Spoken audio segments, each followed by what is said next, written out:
여러분 안녕하세요. 네, 반갑습니다. 이끈 얼굴들도 몇 분 이제 계시고요. 처음 뵙거나 또 그런 분들도 계실 수 있으리라 생각합니다. 귀한 모임에 초대해 주셔서 또 제가 연구하고 생각한 것들, 살핀 것들을 나눌 수 있게 돼서 감사하게 생각합니다. 저는 오늘 제가 내 책 언약신학으로 본 이제 구약의 하나님 나라 이 책의 핵심되는 내용을 할 건데요. 책 한 권을 몇 시간에 이렇게 얘기한다는 것이 사실 쉬운 일은 아니에요.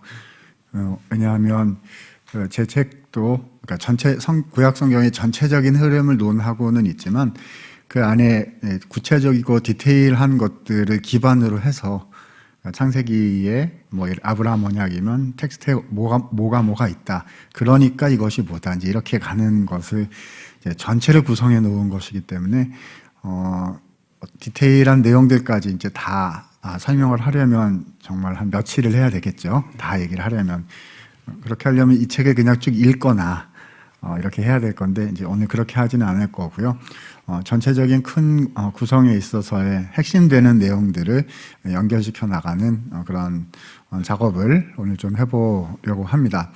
그래서 책을 이제 읽으신 분도 계시고 또 못 읽으신 분도 계실 수 있는데요.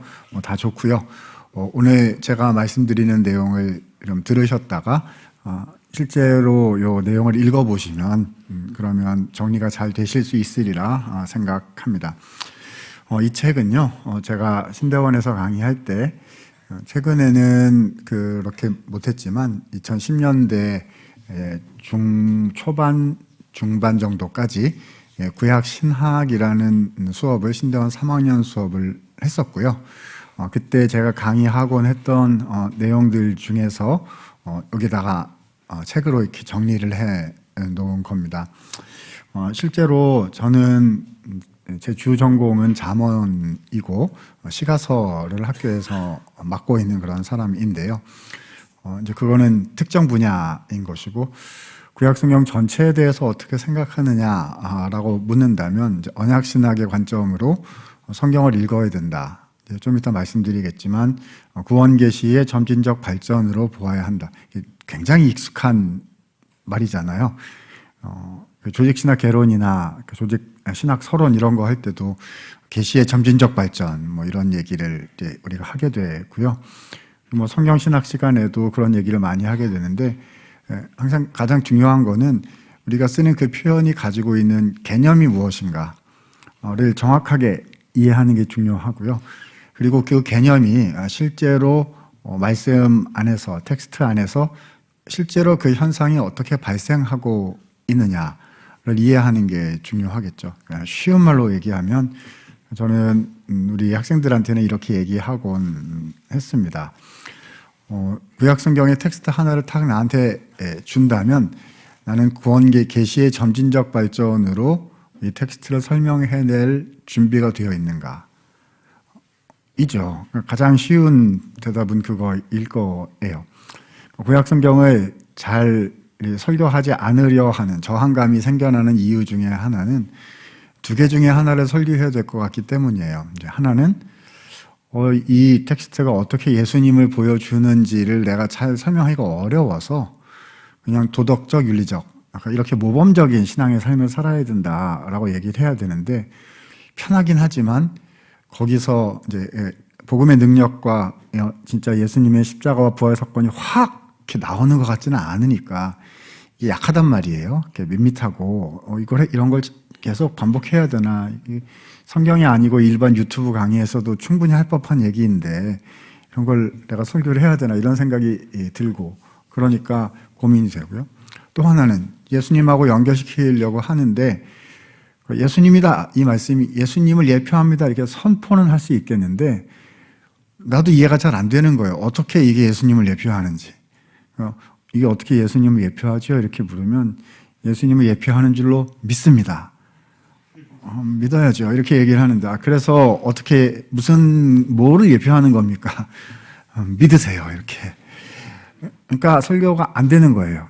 그렇게 하려면 예수님이 어떤 분이시고 예수님이 하신 말씀이 무엇이고 를 얘기하는 직접적으로 얘기하는 신약 성경으로 가는 게 편한 거죠. 거기 쫙 써 있으니까 그 본문대로 이렇게 하면 되잖아요. 근데 구약은 예수님을 예표하는 것이기 때문에 이 예표하는 것이 무엇이냐 이렇게 우리가 생각을 하게 되는 거죠. 굉장히 중요한 질문 앞에 우리는 서 있는 것입니다.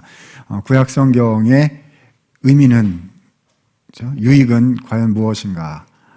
이상적으로 어떻게 우리가 뭐 믿는다 차원이 아니라 실제로 그러한가라는 것을 우리는 이제 보게 되는 거죠.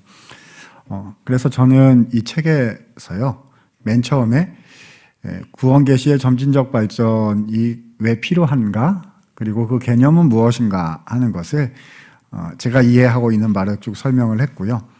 그리고 나서는 창세기부터 시작해서 주요한 언약들, 가장 기본적인 것들만요, 가장 주요한 언약들에 대해서 쭉 설명을 해 나갔습니다. 그래서 창조부터 시작해서 원복음, 노아 언약, 아브라함 언약, 모세 언약, 다윗 언약, 마지막으로 새 언약까지 했어요. 기본적인 것만 했습니다. 다윗 언약도 제 책에서는 사무엘서를 다루었는데요. 사실 다윗 언약이 사무엘서로 끝나느냐? 그렇지 않고요. 사무엘서에 다윗 언약이 나오죠. 다윗 언약 텍스트가 거기에 있고요. 이 다윗 언약이 그 다음에 어떻게 되었는가를 다루고 있는 책들이 열왕기, 역대기, 에스라, 니에미야, 에스더가 다 다윗 언약 책들이에요. 이따가 얘기하겠지만 다윗 언약은 영원하다고 말씀하셨는데 이스라엘 민족이 국가가 멸망을 했거든요. 영원하지 않게 된 것처럼 보였던 거죠. 그러면 다윗 언약은 어떻게 되는 겁니까? 를 역사로 쭉 풀어낸 책이, 대답한 책이 열왕기, 역대기, 에스라, 니에미야, 에스더인 것이고요.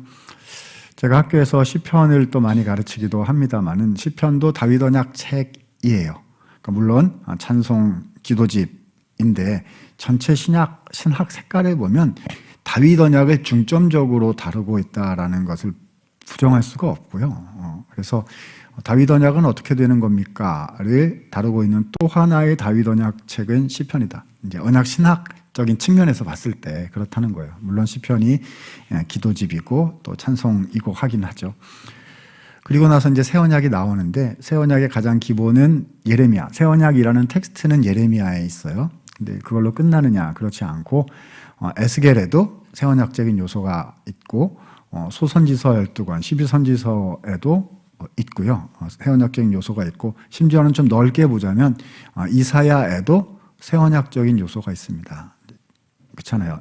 옛것은 다 이루어졌으니 보라 내가 새 일을 행하리라. 저 새 하늘과 새 땅, 새 예루살렘, 그러니까 새 언약이라는 요소들이 쭉 나타납니다. 근데 그 새 언약이란 도대체 뭘 말하는 거고 어떤 의미인 것인가? 이제 구원 계시가 점진적으로 발전해 나가서 이 모든 내용들이 그리스도 사건에서 성취가 되는 것입니다. 여러분 저는 구약 성경 전공자인데요. 뭐 말이 길어지면 안 되니까 이것만 얘기하고 바로 이제 구원 계시 발전으로 들어가겠습니다.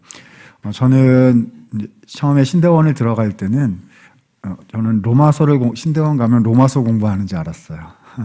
그래서 이제 성년 때 이런 때 워낙 로마서를 중요하게 이렇게 배웠고 강조를 많이 이 교회에서 들었기 때문에 나는 신약을 열심히 공부해야겠다 이렇게 생각을 했는데 실제 신대원에 가서 좋은 구약 선생님들을 많이 만났습니다. 그래서 김의원, 유재원 교수, 김의원, 김정우, 김지창 교수님 이런 분들 이제 만나 뵙고 저는 MDiv 논문은 김지창 교수님한테 썼는데요. 하다가 구약이 재미있구나라고 구약으로 이렇게 턴을 하게 돼요. 농담 삼아 이제 회심을 했다 구약으로. 구약 교수들끼리는 이제 그렇게 농담을 하는데요. 막상 구약을 전공해서 쭉 공부를 하다 보니까 여러 가지 좋은 점들이 있는데 그 중에 가장 유익한 점은 뭐냐 하면 신약 성경을 더 잘 알게 되는 것 같아요. 물론 신약 전공했으면 신약을 깊이 알았겠죠. 무슨 말이냐면 신약은 뭐의 성취이죠? 구약의 성취이거든요. 이게 이론적으로만 그냥 빛 좋은 개살구처럼 그러니까 우리가 그 원리를 지켜야 되니까 이 말을 계속하고 뭐 이런 게 아니라 실제로 그렇거든요. 그러니까 예수님이 뭐라고 말씀하셨고 사도들이 뭐라고 기록한 그 모든 내용들은 어디에 다 있죠? 구약에 다 있어요. 진짜로 다 있어요. 몇 개만이 아니라, 몇 개 중요한 것만 이루신 게 아니라 전체를 다 이루신 것인데, 그 이루셨다는 사실뿐만 아니라 그 이루신 방식, 이게 하나님의 아들이신 예수님께서 성육신화 이 땅에 오셔서 십자가라는 방법으로 죽으시고, 그러나 부활하시고 승천하셔서 통치하시며 교회를 이게 우리가 너무 잘 아는 내용들인데, 이게 구약 성경에 이렇게 저렇게 다 있는데요. 이것이 그리스도 사건과 또 교회를 통해서 확 드러나는 것이 진짜 너무 놀라워요. 그러니까 신약을 읽으면 저는 구약의 말씀이 이렇게 성취되었구나라는 너무너무 그 놀라운 은혜를 이렇게 맛보게 되는 그런 유익을 제가 경험을 해가지고, 그래서 구약 공부하는 것이 유익이 있다, 이렇게 생각을 합니다. 오늘 저는 이 책은요, 종합으로 건물을 하나 짓는다, 이렇게 생각하시면 될 것 같습니다. 강론들이 있어요. 창세기가 있고, 출애굽기가 있고, 예레미야가 있고, 이렇게 강론들이 있어요. 신학교에서는 오경 과목, 역사서, 시가서, 선지서 이런 과목들이 있죠. 아마 여기 계신 목회자분들께서 여러 교수님들에게 또 살짝 다양한 입장이나 또 다양한 어떤 맥락 속에서 공부를 하셨을 수 있는데요. 제 책과 오늘 제가 드리려는 말씀은 그 모든 내용들을 이렇게 종합해가지고 집을 짓는다. 그러니까 집을 지은 것을 관람하신다, 이렇게 생각하시면 될 것 같아요. 기초를 놓고, 이렇게 땅을 파고, 기초를 놓고, 이렇게 뼈대를 세우고, 이렇게 붙이고, 벽을 붙이고, 인테리어를 하고, 전기 설비를 하고, 끌어오고, 이렇게 다 강론이 있는데요. 강론만 배우면 안 되죠. 뭘 해봐야 돼요? 지어봐야죠, 집을. 그렇죠? 그래서 이게 어떻게 되는지 실제로 해봐야 어디에 들어가서 어떻게 돼서 이게 집이 되는가를 아는 거죠. 우리는 구원계시의 점진적 발전이라는 개념을 세우고, 그리고 성경에 나오는 주요 언약들이 진짜로 그 안에 점진적 발전이 나타나느냐. 저는 전적 발전을 믿습니다. 아니고, 믿어야죠. 믿으셔야 됩니다. 안 믿으면 큰일 납니다. 믿어야 되는데, 그 안에, 텍스트 안에 실제로 점진적인 발전이 진짜 나타나느냐. 그리고 그 구약의 내용들은 예수 그리스도를 어떤 방식으로 가리키고 있느냐가 잘 정리될수록 우리가 구약을 보는 실력이, 눈이 깊어지게 되는 것이고, 또 구약을 설교할 때 내가 그리스도 사건을 여기서 어떻게 설교할 것인가. 어떤 때는 강하게 할 수 있고, 어떤 때는 많이 할 수 있고, 어떤 때는 적게 할 수도 있고, 이런 이제 설교를 할 때 선택을 하셔야 할 텐데, 구약 본문 안에서 연결시킬 때 어떤 것을 근거로 해서 어떤 길로 해서 어떤 방식으로 우리가 그리스도의 십자가와 부활과 교회를 이야기할 수 있을 것인지에 대한 큰 집 짓기를 해보는 거죠. 큰 집을 알고 있으면 중간에 이게 어디에 해당되는 것인지 내가 알고 있기 때문에 어느 정도 이것을 터치하고 사용해야 되는지에 대한 이제 감이 존재하게 되는 것이고, 그런 면에서 언약신학으로 성경 전체를 이해하는 것은 반드시 필요하다라고 생각을 합니다. 이 책은요, 제가 무슨 자료들 막 연구하고 다른 학자들 책 막 이렇게 해가지고 연구한 그런 거 아니고요. 이제 공부 다 하고 성경 쭉 이제 본문 연구하고 다 이렇게 해가지고 제가 생각하는 거를 그냥 쭉 쓴 책이에요. 그래서 각주도 많지도 않고요. 그래서 저는 이 책이 그냥 제 머릿속에 들어있다. 이게 안 보고 그냥 계속 얘기할 수 있거든요. 왜냐하면 남의 거를 외워서 책을 쓴 게 아니라 제가 생각한 거를 책을 만든 거기 때문에 그렇습니다.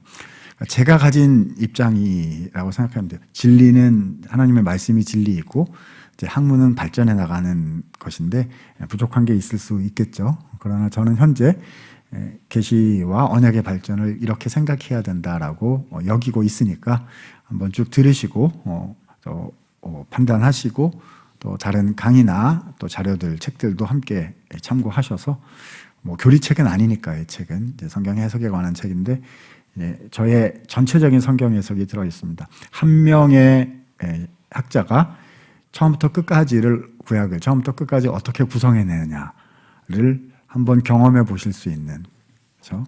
그쪽 그 자격증을 가진 어떤 사람이 와서 처음부터 끝까지 집 어떻게 짓는지를 처음부터 끝까지 한번 보는 이런 느낌이다 이렇게 생각하시면 될 것 같습니다. 네, 자, 좀 들어가도 되겠지요? 네.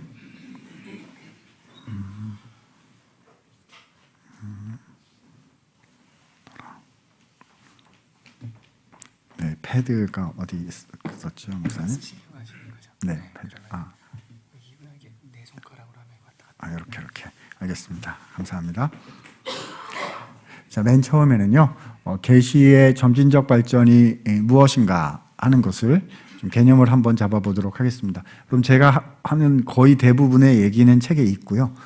오후 뒤쪽에 가서 좀 다른 얘기 추가해서 좀 할 수 있는데 아무튼 책에 있으니까 그냥 제 얘기 쭉 들으시면서 뭐 더 보겠다 그러면 책 찾아보시면 되십니다. 자, 계시의 발전인데요. 계시의 점진적 발전입니다. 이게 제 패드가 아니어서 죄송합니다. 하면 되겠죠? 네. 네. 계시의 점진적 발전이 도대체 무슨 말이냐? 오해하시면 안 되는 게요. 먼저 나온 것이 좀 열악하고 조악하고 부족했으므로 뒤쪽에 나온 것이 더 좋은 것이다. 이렇게 생각하면 뭐가 되시죠? 세대주의예요. 그죠? 그러니까 구약은 실패했고 신약은 이룬 것이다. 세대주의죠. 그잖아요. 그 노래는 잘 불러요. 하나님 한 번도 나를 실망시킨 적 없으시고 하나님은 계속 우리를 실망시켰죠. 구약 때. 안 되는 거 만들어가지고 계속 해가지고 그렇죠? 그래서 신약이 올 때까지 계속 실패했잖아요. 아니죠. 전혀 그렇지 않습니다. 그러니까 우리가 성경을 어떻게 읽느냐가 굉장히 중요한 건데 점진적 발전이라는 거는 앞에 나온 건 먼저 나온 건 열등하고 부족했기 때문에 뒤에 디테일한 걸 보강해가지고 이렇게 새로 나온 것이다. 세대주의고요. 그 개혁신학에서 저희가 생각하는 언약신학에서는 그런 말을 한 적이 없습니다. 계시의 점진적인 발전은 그런 뜻이 아니에요. 뒤로 갈수록 디테일이 붙어서 좋아졌다. 아니요, 큰일 납니다. 완전히 거꾸로 이해를 하신 거예요. 자, 저는 계시의 점진적 발전이라고 생각할 때는 두 가지 포인트를 기억하실 필요가 있다고 생각을 합니다. 자, 이게 계시가 처음부터 쭉쭉 시간선상에서 여러 종류의 계시들이 추가적으로 나오게 되면서 발전이 나타났다는 것인데 이제 그건 이런 뜻이라고 저는 생각합니다. 계시의 발전은요, 계시의 다중적 성취, 여러 번 성취되는 거요. 계시의 다중적 성취를 통해서 점진적 발전이 나타난 것입니다. 자, 이 말은 이제 설명을 해야 될 거예요. 다중적 성취란 예수님 오시기 전까지를 얘기하는 거예요. 그렇죠? 우리는 흔히 계시는 여러 번 성취됐다고 우리가 표현합니까? 아니면 단회적으로 성취됐다고 표현합니까? 단회적으로 성취된 거거든요. 여러분, 단회적 성취는 무슨 성취를 말하는 거죠? 누가 하신 거죠? 이거는 예수님의 성취를 말하는 거예요. 그리스도의 성취를 말하는 거고, 그래서 이거는 한 번이에요. 그 다음에 또 있어. 예수님 이후에는 없어요. 그러니까 이거를 단위적 성취는 딱 똑같은 말입니다. 이거는 최종 성취라는 말이고, 이거를 종말론적 성취라고 말하죠. 이제 우리가 이게 익숙한 이야기이고요. 그리스도 외에는 없다. 그러니까 최종 성취를 얘기를 하는 것입니다. 근데 그 최종 성취 오기 전에 구약 성경 안에서는 계시가 여러 번 이제 나오는데요. 그러니까 앞에 나온 계시가 창세기 3장 15절에 여자의 후손이 온다라는 그 계시가 이렇게 빵 뛰어가지고 예수님 사건으로 그냥 갔느냐?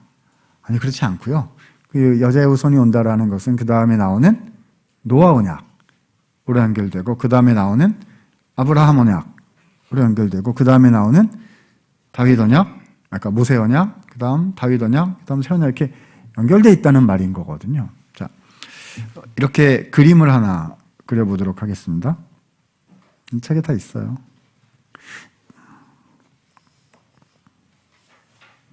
자, 우리가 이 산에서 다른 쪽 산을 이렇게 봐요. 여기가 단회적 성취인 예수 그리스도 사건이에요. 여기서 온전히 성취가 되는 거죠. 그러면 여기서 보는 이 구약의 사건은 예수 그리스도 사건을 바라보고 있다는 거죠. 그렇게 가리키고 있는 거예요. 그래서 지금 여기서 나오는 계시는 장차 오실 이루어질 그 사건을 얘기하는 것이다. 이렇게 지금 손가락으로 가리키고 있는 거거든요. 이 그림은 괜찮아요. 이건 맞죠? 그런데 이슈는 뭐냐 하면 구약 안에 계시가 하나만 있느냐 아니면 여러 개 있느냐. 여러 개 있잖아요. 쉽게 말해서 산이 여러 개 있단 말입니다. 이 산들 간의 관계, 그리고 이 산들이 그들 간의 관계를 통해서 최종 성취와 맺고 있는 관계가 뭐냐. 그러니까 쉽게 말하면 산들이 말이죠. 여기도 있고 이래가지고 이렇게, 여기도 있고 이래가지고 따로국밥이네. 여기도 있고 이렇게 이런 식으로 되는 거냐는 거죠. 이렇게 이제 생각하기 시작하면 어려워집니다. 저는 그렇지 않다고 생각하거든요. 그건 계시의 점진적 발전이라는 말은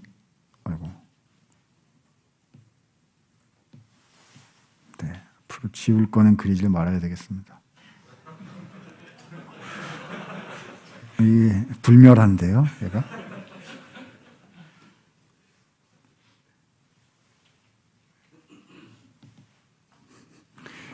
네, 아예 다 지우고 처음부터 다시 하는 게 낫겠습니다. 또 나오는 건 아니겠죠.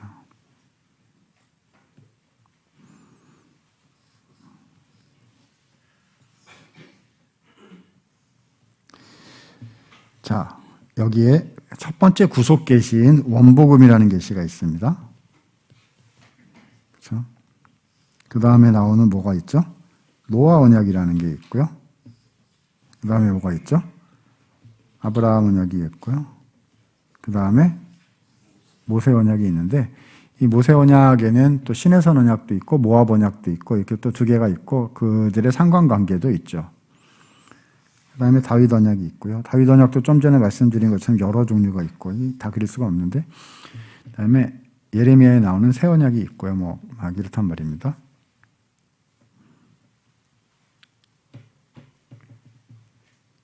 다 같은 선상에 있는 거예요.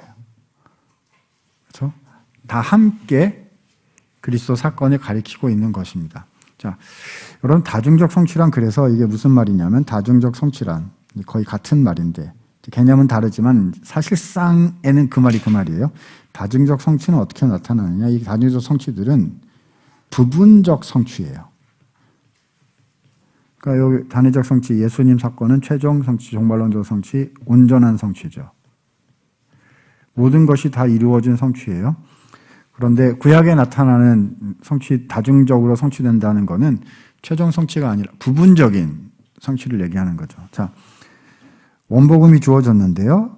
그래서 이 원복음은 어디에서 또 발전하게 되죠? 노아 언약에서 발전한. 노아 언약은 원복음의 부분적 성취다. 아브라함 언약은 그러므로 노아 언약의 또 노아의 부분적 성취다. 그러니까 아브라함은 그러니까 노아 언약이 원복음의 부분적 성취이고 아브라함 언약이 노아 언약의 부분적 성취이니까 아브라함 언약은 또 뭐죠? 원복음의 부분적 성취인 것이죠. 이게 계속 가는 거예요, 이렇게. 모세 언약은 아브라함 언약의 부분적 성취다. 이것도 이따 얘기할 겁니다. 이게 무슨 말인지. 이렇게 다 부분적 성취. 이렇게 되는 거죠.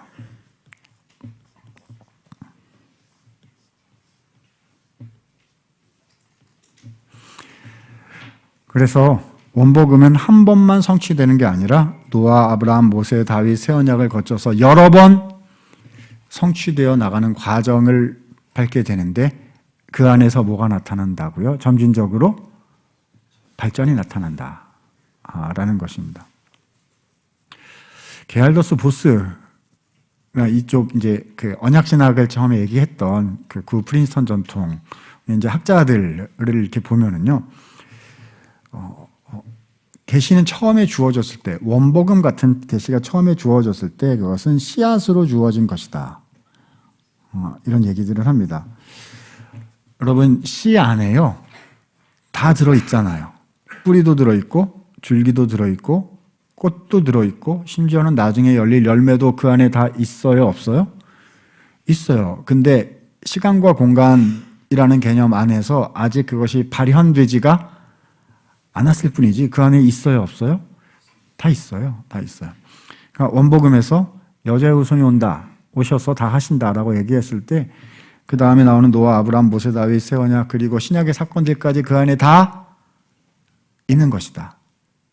그러니까 이것들이 펼쳐져 나가면서 부분적으로 성취되면서, 그러니까 원복음은 예수님 오실 때까지 한 번만 성취된 거예요? 여러 번 성취된 거예요?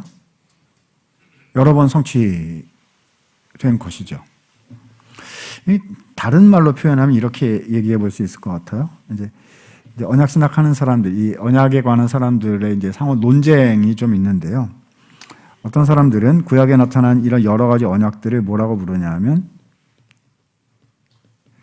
커버넌츠로 봐야 된다, 이렇게 보는 사람들이 있고, 이제 의견이 대립되는 거예요. 어떤 사람들은 더 커버넌트라는 단수형으로 이해해야 된다라고 생각하는 사람들이 또 있어요. 그게 무슨 얘기인 걸까요? 커버넌츠로 보는 사람들은요, 원복음 노아, 아브라함, 모세, 다윗, 선약들이 각각 다 구별된 서로 다른 언약들이기 때문에 얘네들 괜히 어설프게 연결시켜가지고 막 뭉치고 막 이런 거 하려고 하지 말아라. 여러 종류의 언약들이 존재하는 것이다, 이렇게 얘기를 하는 거죠. 텍스트에 봐라. 그럼 아브라함 언약, 모세 언약이 성격이 반대잖아요. 아브라함 언약 때는 창세기에서는 뭐 야곱이니 뭐 아브라함이니 부족해도 다 봐주잖아요. 내치거나 저주하시거나 그러시지 않아요. 그렇죠? 근데 그러니까 은혜로 막 감싸는데, 이제 모세 언약 딱 가면 어떻게 되죠? 불순종하면 저주가 한다, 이렇게 되거든요. 그 두 개가 어떻게 하나로 묶여질 수 있겠냐? 텍스트를 보세요.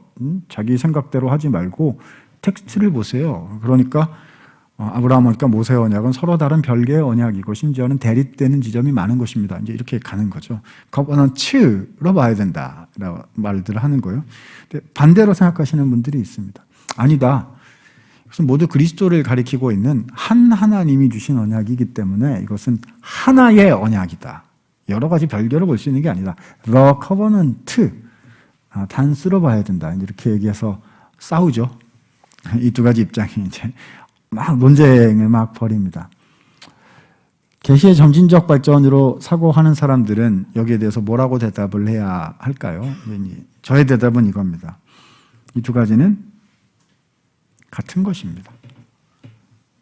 그렇죠? The Covenant인데 이것들이 시간과 공간 안에서 발현되어 나가는 과정 속에서 커버넌츠들이 등장하게 되는 것인데, 이 커버넌츠들은 모두가 다 The Covenant 를 보여주는 여러 모습들인 것입니다. 라고 답변을 하는 거죠. 우리 하나님께서는 창조주이시기 때문에, 그러니까 시간과 공간과 우리가 인지하는 모든 존재의 개념들은 하나님이 만드신 거잖아요. 그죠? 그러니까 태초 이전에는 시간이 얼마나 오래 있었습니까? 막 그런 거 물으면 안 되잖아요. 왜냐하면 태초에 시간 개념이 생겼다고 생각을 한다면 그 이전에는 시간 개념으로 볼 수 있는 게 아니니까. 그렇지 않습니까? 그러니까 무슨 말이 하고 싶냐면, 시간과 공간과 우리가 인지하는 모든 개념을 뛰어넘은 하나님의 나라가 이미 완성이 되어 있는 거죠. 그러니까 이 이미라는 말도 시간 개념이 벌써 들어간 거여가지고 그런데, 그러니까 시공을 뛰어넘는 이미라는 말, 시공을 뛰어넘는 하나님의 나라가 완성되어 있어요. 이것도 다 시간 개념인데 완성되어 있단 말입니다.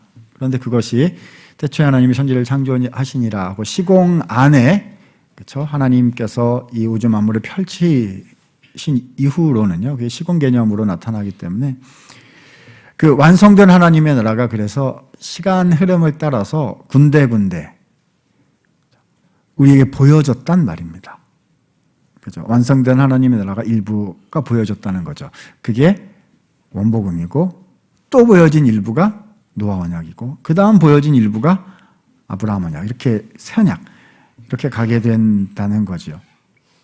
그러면 그러니까 이제 이것을 히브리서에서는 이제 그림자 이렇게 표현하기도 하는데요. 그 그림자라는 게 잘못됐다거나 부족했다거나 그래서 틀렸다거나 이런 걸 말하는 구약이 틀렸다고 말하는 게 아니잖아요. 그렇죠? 완성하실 분이 아직 오지 않으셨다. 근데 신약에서는 완성하시는 분이 오셨고 그래서 온전한 것으로 다 보이셨다. 이런 말인 거지 구약에 나오는 게 틀렸다 이런 게 아니지 않습니까? 그러니까요. 복음송 노래 중에서도 뭐 시간을 뚫고 뭐 이런 노래들 있잖아요. 굉장히 신학적인 개념을 담고 장신촉에서 만든 그 노래가 장신촉 찬양팀에서 만든 노래 같은데 시간을 뚫고 이 신학적인 개념을 얘기하는 거잖아요. 시간과 공간을 뚫고 완성되는 하나님의 나라가 우리에게 일부 보여졌는데 그것들이 이 언약들이고요. 그렇죠? 그런데 그 시간의 주인이시고 창조주이신 삼위일체 한 분이신 그리스도께서 오셔서 이 모든 것을 우리 안에 완성시키셨다. 이렇게 우리는 생각하게 되는 것입니다.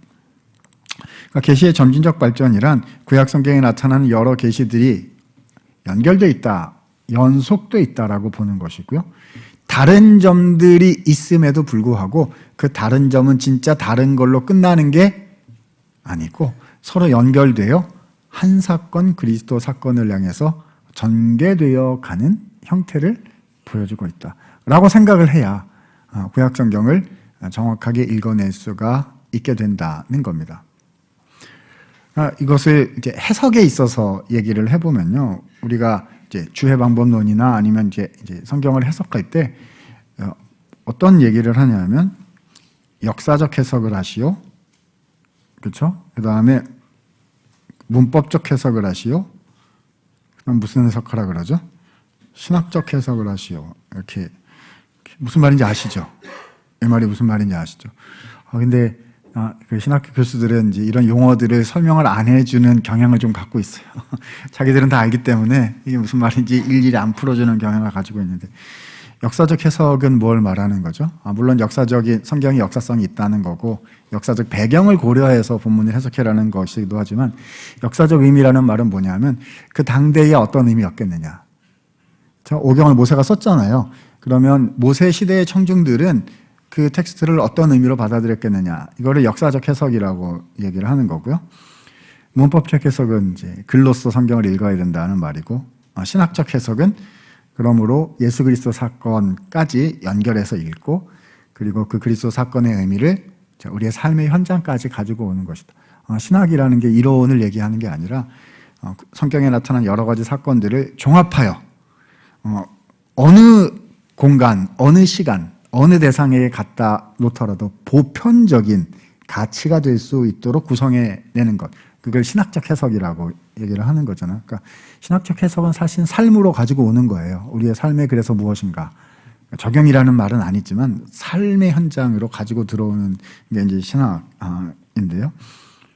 무슨 얘기 하다가 역사적 의미인 거죠. 구약 성경을 잘 해석하고 설교하기 위해서 맨 처음엔 역사적 해석을 할 수 있어야 되거든요. 그 사무엘서는 그러면 다윗 시대 사람들이나 이제 그때 당시 사람들한테는 이게 어떤 의미로 이제 다가갔을 것인가 이제 그걸 생각해야 되는데 그걸로 끝내면 안 되고 이 구원 계시의 점진적 발전이라는 이 전체 개념을 우리가 알고 있으면 구약 성경의 큰 그림을 알고 있으면 쭉 이어져서 어디로 간다? 그래서 이것이 신약 성경에 어디로 이어질 수 있을 것이고 이것이 구약과 신약 전체를 합친 정경 66권 전체의 그림에 있어서 그렇다면 내가 오늘 설교하려는 이 구약의 본문은 어떤 의미를 가질 수 있는 것인가? 이게 그 당시 사람들에게 무슨 의미가 있었을까? 굉장히 구체적으로 이제 다가오는 이야기거든요. 이거 조금 더 밀면 이제 적용까지 갈 수 있는 이제 그런 라인인 것인데 이것이 정경적 해석을 통해서 그리스도 사건을 통해서 그럼 우리에게는 어떤 방식의 삶에 대한 도전, 신앙에 대한 도전으로 올 수 있을 것인가 이렇게 쪽도 들어올 수가 있거든요.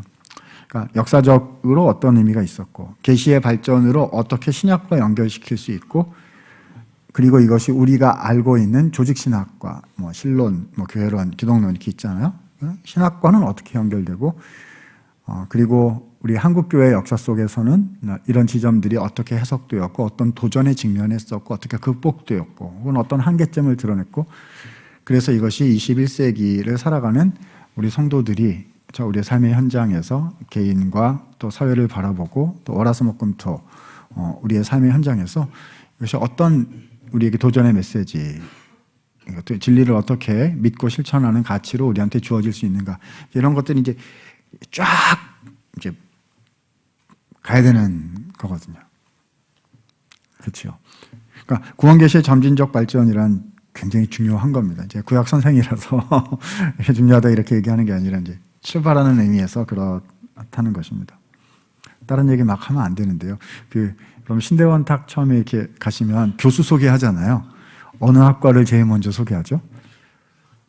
기억 안 나세요? 구약을 맨 처음에. 제가 구약이잖아요. 그죠? 구약을 맨 처음에 소개하고, 그 다음에 신약, 그 다음에 조직신학, 역사신학, 실천 플러스 뭐 선교 이렇게 얘기를 하는데, 구약이 가장 훌륭해서 먼저 나오는 게 아니라 이게 논리적인 순서로 맨 처음인 거예요. 구약이 있고 신약이 있고 특정 시간과 특정 공간에서 일어난 여러 가지 사건들을 이제 기록해 놓은 말씀인 거잖아요.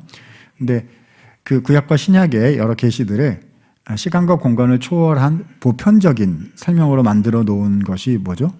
조직신학인 것이고, 그 조직신학의 역사가 흘러간 것이 역사신학이고요. 그렇죠? 그리고 흐르다 못해 어디까지 왔죠? 현재까지 온 것을 뭐라고 불러요?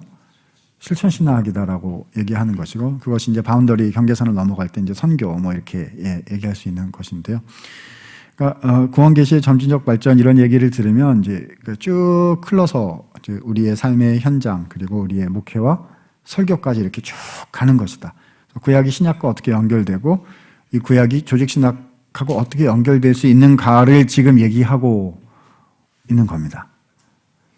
여러분, 제가 무슨 말씀 드리려는지 잘 이해가, 여기는 너무 실력 있으신 분들이 많이 계신 걸로 알고 있어서 뭐 금방 잘 이해하실 것 같습니다. 자, 그래서 계시의 점진적 발전이랑 첫 번째, 계시의 다중적 성취를 의미하는 것이다.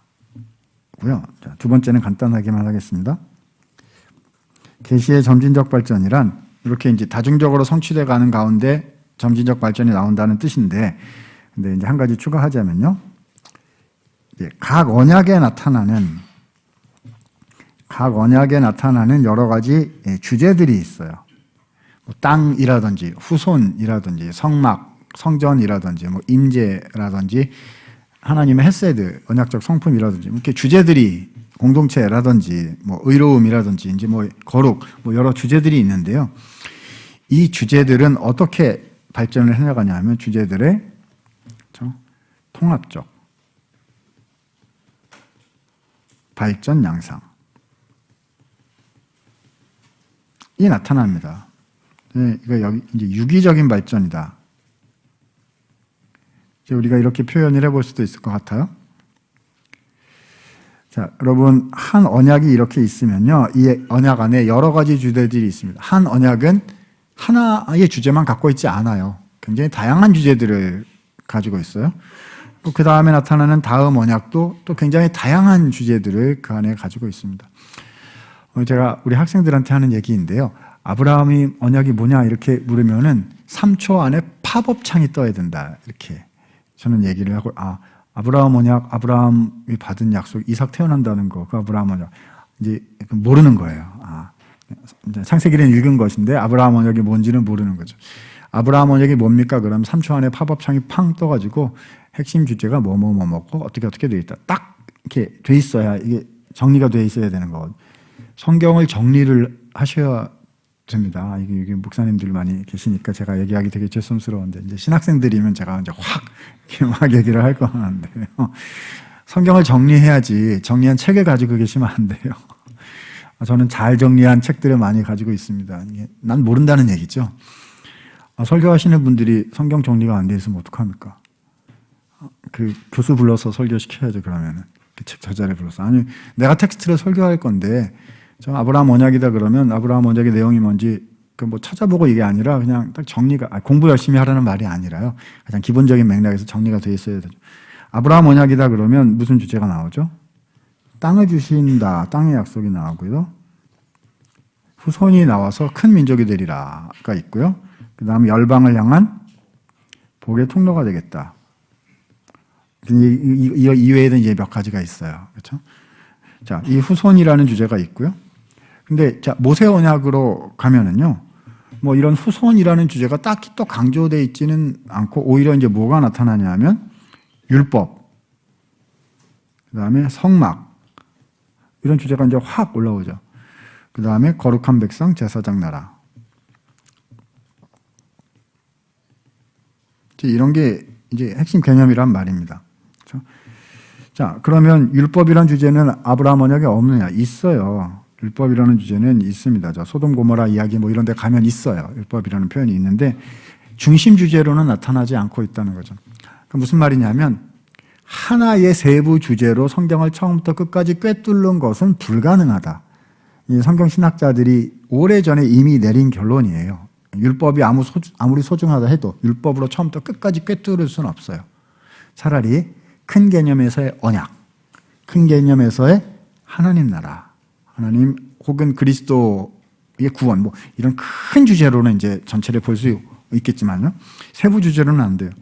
그래서 각 언약에서는 이런 여러 가지 주들이 있는데 이제 하나로 성경을 꿰뚫을 수는 없고 무슨 말이냐? 한 주제 안에서는요. 한 언약 안에서는 이 땅, 후손, 열방, 복, 그다음에 뭐 율법 이런 주제들이요. 서로 유기체가 되어서 서로 연결이 돼 있어요. 이거 때때로는 이 아브라함 스토리에서 여러 가지 이 재미있는 사건들, 스토리들이 이렇게 나오면서 그 안에 이런 것들이 여기저기에 등장하고 있거든요. 그러니까 우리는 아브라함 이야기를 다 묶어가지고 잘 읽어내서 여기에 나오는 언약의 주제들이 무엇인가, 어떻게 그것들이 서로 연결되어 있는가를 이렇게 파악을 해야 되는 거죠. 그래서 이 율법이 모세 언약으로 가게 되면 굉장히 주요한 주제로 그 다음에 등장을 하게 되는 이제 이런 형태인 겁니다. 후손이라는 주제는요. 후손이 큰 민족이 됐다 그랬잖아요. 모세 때 실제로 큰 민족이 이미 됐어요.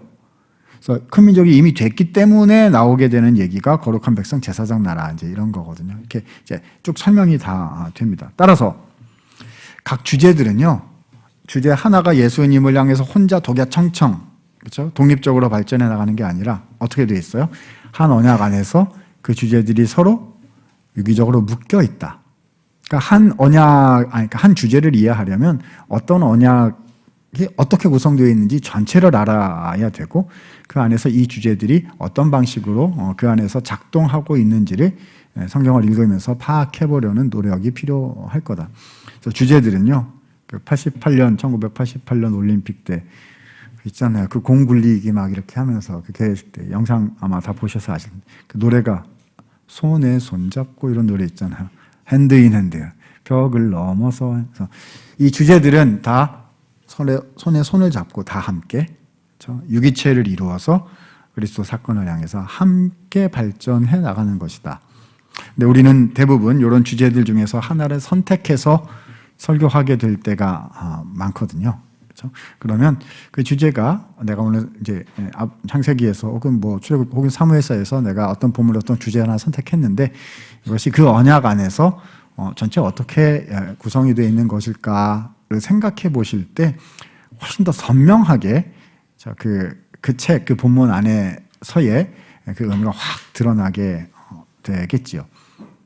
물론 뭐 이런 디테일한 구체적인 것까지 설교 시간에 이제 다 얘기를 하면 이제 굉장히 이제 버거워질 수 있으니까 이제 그 목회적 전략에 따라서 또 설교의 상황에 따라서 어떤 방식으로 어느 정도까지 언급할 것인가는 이제 설교자께서 결정하셔야 되는 문제라고 생각은 되는데 아무튼 이런 것들을 우리가 기본적으로 이해하고 있을 필요가 있다 이렇게 말씀드리고 싶습니다. 계시의 점진적인 발전이란요 어떻게 정의할 수 있냐 하면요 구약 계시는 다중적 성취를 통해서 발전한다. 그리고 그 주제들은 통합적인 발전 양상을 보인다. 이런 과정을 통해서 이 계시들은 유기적으로 발전해서 예수 그리스도, 신약의 예수 그리스도 사건에서 최종적으로 성취된다. 그리고 그 그리스도께서 남겨주신 부분이 교회의 사명으로 주어지게 된다. 이렇게 우리가 정리를 해볼 수 있겠습니다. 계시의 점진적 발전이란 다시요. 계시는 부분적 성취라는 의미에서의 다중적 성취를 통해서 점진적으로 발전해 나가게 되고 그 와중에 주제들은 단독 발전이 아니라 어떻게 해요? 통합적인 발전 양상을 보인다. 그리고 그리스도 사건에서 온전히 성취되었다. 이렇게 정리를 하면 계시의 점진적 발전이 실제로 어떤 뜻을 가지고 있느냐 하는 이제 원리가 저희한테 확 들어오게 되는 것이고요. 그 원리를 가지고 우리는 성경의 각 언약들의 내용들을 탁탁 정리해 나갈 수가 있게 된다. 이렇게 말씀드리고 싶습니다. 자, 여기까지가 원리 쪽 이야기입니다. 네. 제 강의가 몇 분까지였죠? 12시 5분까지 하고 15분간 그 Q&A였죠? 맞죠? 네. 자, 그러면 지금부터는 맞지요? 네. 아, 그렇습니까? 네. 자, 그러면 그 창세기에 나타난 창조 사건부터 시작해서요. 핵심적인 내용들을 말씀을 드리면서 이것이 어떻게 계시의 점진적 발전으로 가는가. 저는 오늘 디테일한 강론에 대한 구체적인 걸 다 하려는 게 아니고요. 그것들은 이제 책에 있으니까 이제 보시고요. 이게 어떻게 연결돼서 지배 형태가 되어가는 겁니다. 라는 얘기를 저는 오늘 말씀드리려고 하니까 거기에 포인트가 맞춰져 있다. 오늘 저의 이야기는 그렇게 이해해 주시면 좋겠습니다.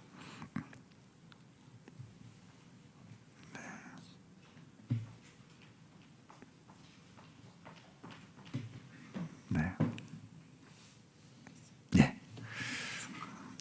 네, 알겠습니다. 자, 구약성경 구조는 넘어가고요. 모세오경에 넘어가고요. 자, 창세기 1장에 창조 사건이 나타나게 되죠. 더 정확히 말하면 창세기 1장 1절부터 2장 3절까지가 저는 창세기의 서론이라고 생각하고요. 2장 4절부터가 10개의 족보 톨레도트로서 이제 본론이 나타나게 된다 생각을 합니다. 자, 그러면 창조의 의미가 무엇이냐부터 시작을 이제 해야 되겠지요. 너무 잘 아시는 대로 자, 첫 번째는 기본적인 우리의 신앙 고백입니다. 그래서 무에서 유로의 창조라고 생각해야 하겠지요. 그러니까 이때 무가 무엇인지 우리는 몰라요. 그래서 이제 무를 진짜 아무것도 없는 텅 빈 진공의 개념. 그래서 그 텅 비어 있다는 것조차 하나님이 만드신 우리의 인지 개념인 거잖아요. 그러니까 이제 우리는 하나님이 아시는 거죠. 근데 이제 우리가 하는 말은 무슨 말이냐면 우리가 유라고 알고 있는 모든 것들은 다 누가 만드신 거다? 하나님이 만드신 것이다. 하나님으로부터 오지 않은 것은 없다. 다 주님이 만드신 것이다. 이제 이런 아주 기본적인 이야기가 되겠고요. 이게 흔들려서는 결코 안 되겠죠. 그런데 이제 질문이 하나 더 있습니다. 두 번째로 가면은요. 왜 만드셨느냐는 거죠. 그리고 어떤 방식으로 작동하도록 만드셨느냐라는 것을 창세기 1장은 또한 설명해 주고 있습니다. 저는 이렇게 표현하고 싶어요. 자, 온 피조 세계는 하나님의 나라로 창조된 것이다.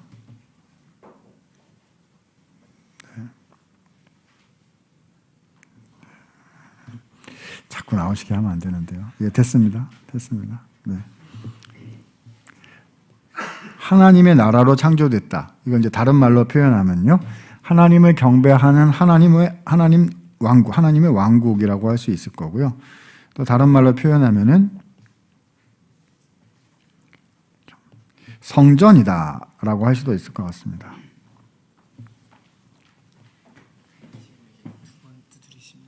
네. 네, 감사합니다. 이 온 세상은 하나님을 예배하는 성전으로 지어진 것이다. 이렇게 또 우리가 표현하게 됩니다. 그러니까 나중에 나오게 되는 성막, 성전 이런 것들은요. 어떤 특정한 건물이나 특정 공간만을 얘기하는 게 아니고요. 언약신학자들이 G.K. 빌이나 이런 사람들이 이제 하는 이야기인데 성전과 성막은 우주를 본딴 모형이다. 이렇게 흔히 이해들을 하죠. 그러니까 성전이란 하나님을 예배하는, 하나님을 경배하는 곳인데 이제 만물이 타락했기 때문에 성전을 세워가지고 그 성전이 확장되어서 새하늘과 새 땅까지 이제 확장이 되어서 그래서 다시 창세기 1장에 하나님의 그 목적하셨던 것이 다시 완성되는 거. 이게 이제 성전의 기능이고 성전의 확장 이제 개념이 되는 것인데요. 자, 그래서 하나님께서는 하나님 나라로 천지 만물을 만드셨습니다. 그렇죠? 자, 그런데 창세기 1장 끝에 가보면 그 하나님이 왕이신 이 모든 공간 속에요. 하나님은 또 다른 왕을 세우십니다. 이제 하나님이 일하시는 방식이 건데 하나님께서 하늘에서 이 하늘은 이제 시공을 초월한 이제 그렇죠? 보편적인 우주적인 그런 이제 의미를 포괄하고 있는 것인데 그 하늘에 계신 하나님께서는 이제 땅에서 누군가를 세우셔서 그 하나님의 통치권을 위탁하시고 그들로 말미암아 그 일을 감당하시도록 하시는 게 성경에 나타난 일관된 하나님의 역사하시는 방식이죠. 그래서 누굴 지으셨냐 하면 인간을 창조하셨다는 것입니다. 그래서 우리의 형상을 따라 우리의 모양대로 사람을 만들자. 형상, 모양이라는 말인데요. 그렇죠? 모양이라는 말부터 말씀을 드려보면 이 히브리어로 드무트라는 말인데 닮았다라는 뜻이에요. 우리가 이제 조직신학에서 해석할 때 하나님의 성품을 닮았다, 인격적인 존재로 지음을 받았다 이렇게 설명하게 되는 이제 바로 그 내용입니다. 그렇죠? 그리고 이제 형상이라는 말도 나오죠. 형상 역시 똑같다라는 말이에요. 닮았다라는 말입니다. 그래서 이 모양과 형상을 합쳐가지고 자 본문에서는 뭐라고 말씀하고 있냐 하면은요. 이래야 되나? 그냥 하겠습니다. 그래서 그 모양과 형상, 그래서 만물을 어떻게 하게 하자 사람으로 하여금 다스리게 하자 하시고 이렇게 되어 있잖아요. 그러니까 사람에게 뭘 주신 거죠? 통치권을 주신 것이다. 우리는 그렇게 이해하게 되는 거죠. 자, 만물의 왕은 누구시죠? 하나님이시죠. 근데 그 하나님의 통치권을 누구에게 주셨다? 사람에게 주셔서 물론 하나님이 통치하시는 것인데요. 근데 그걸 누굴 통해서 이루시겠다? 사람을 통해서 이루시겠다. 그러니까 하나님 나라 개념이 그 창세기 1장 창조 사건에 이미 충분히 들어 있는 것이다. 이제 우리는 그렇게 파악하게 되는 거죠. 그래서 제가 그 이제 책에도 써놓고 이렇게 했는데요. 창세기 2장 에덴 동산 사건에 들어가게 되면은요, 사람을 통해서 하나님께서 그 하나님의 왕국을 완성해 가시는 여러 장면들이 나타나게 됩니다.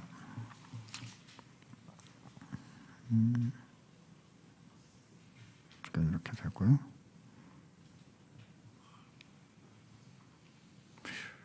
네. 네. 화이트보드 하려면 손가락 4개. 창세기 2장에 가면은요, 그림이 하나 나타나게 되는데요. 에덴 동산이라는 그림이 나타나게 되죠. 이 에덴 동산은 대표 원리라고 저는 구약에 나타난 대표 원리라고 이제 생각을 하게 되는데, 이제 다 대표예요. 그러니까 첫 번째 시간인 거잖아요. 그 다음에 특정 공간, 모든 피조 세계가 주님이 다스리시는 곳인데 그 중에 특정 공간을 선택을 하셨고, 그 다음에 사람을 대표하는, 인류를 대표하는 첫 번째 2명, 일부장, 대표를 선택을 하셨어요. 그래서 에덴 동산에서 타락했기 때문에 모든 시간과 모든 공간과 모든 존재가 다 타락한 거잖아요. 그렇죠? 이제 그 신약에서는 그래서 두 번째 아담이 오셔서 모든 걸 회복하신다, 이렇게 대표 원리를 설명하게 되는 것인데, 가정이지만 아담과 하와가 선악과 사건을 먹지 않고 거기서 순종을 잘 했더라면, 그러면 이제 거기서 하나님의 나라가 완성되었을 거 아닙니까? 물론 이제 그렇게 되진 않은 거지만, 그러니까 이제 원리적으로 얘기하자면 에덴 동산은 대표 원리여가지고요. 에덴 동산에서, 그러니까 쉽게 말하면 특정 공간, 특정 시간, 그리고 우리를 존재하는 대표였던 이제 아담과 하와죠. 그렇죠? 첫 번째 사람, 첫 번째 아담이 한 모든 일들이, 그렇죠? 모든 시간과 모든 공간과 모든 존재에 영향을 주는 대표 원리로 작동을 하였다. 이렇게 창세기 2장이 이제 보여주고 있는 거죠. 그래서 아담이 새들의 이름을 막 짓잖아요. 그렇죠? 그래서 하나님의 통치를 실현시켜 나가는 것이고, 또 하나님이 남자와 여자 이렇게 해가지고 부모를 떠나서 한 몸이 될지니라 이렇게 이제 말씀하셨죠. 왜죠? 하나님께서 한 분이시지만 우리가 창세기 1장에서 우리가 이렇게 말씀하셔서 공동체이신 것을 또 삼위일체이신 것을 보이신 거잖아요. 그 구절이 삼위일체의 예표다 이렇게 우리가 얘기하니까요.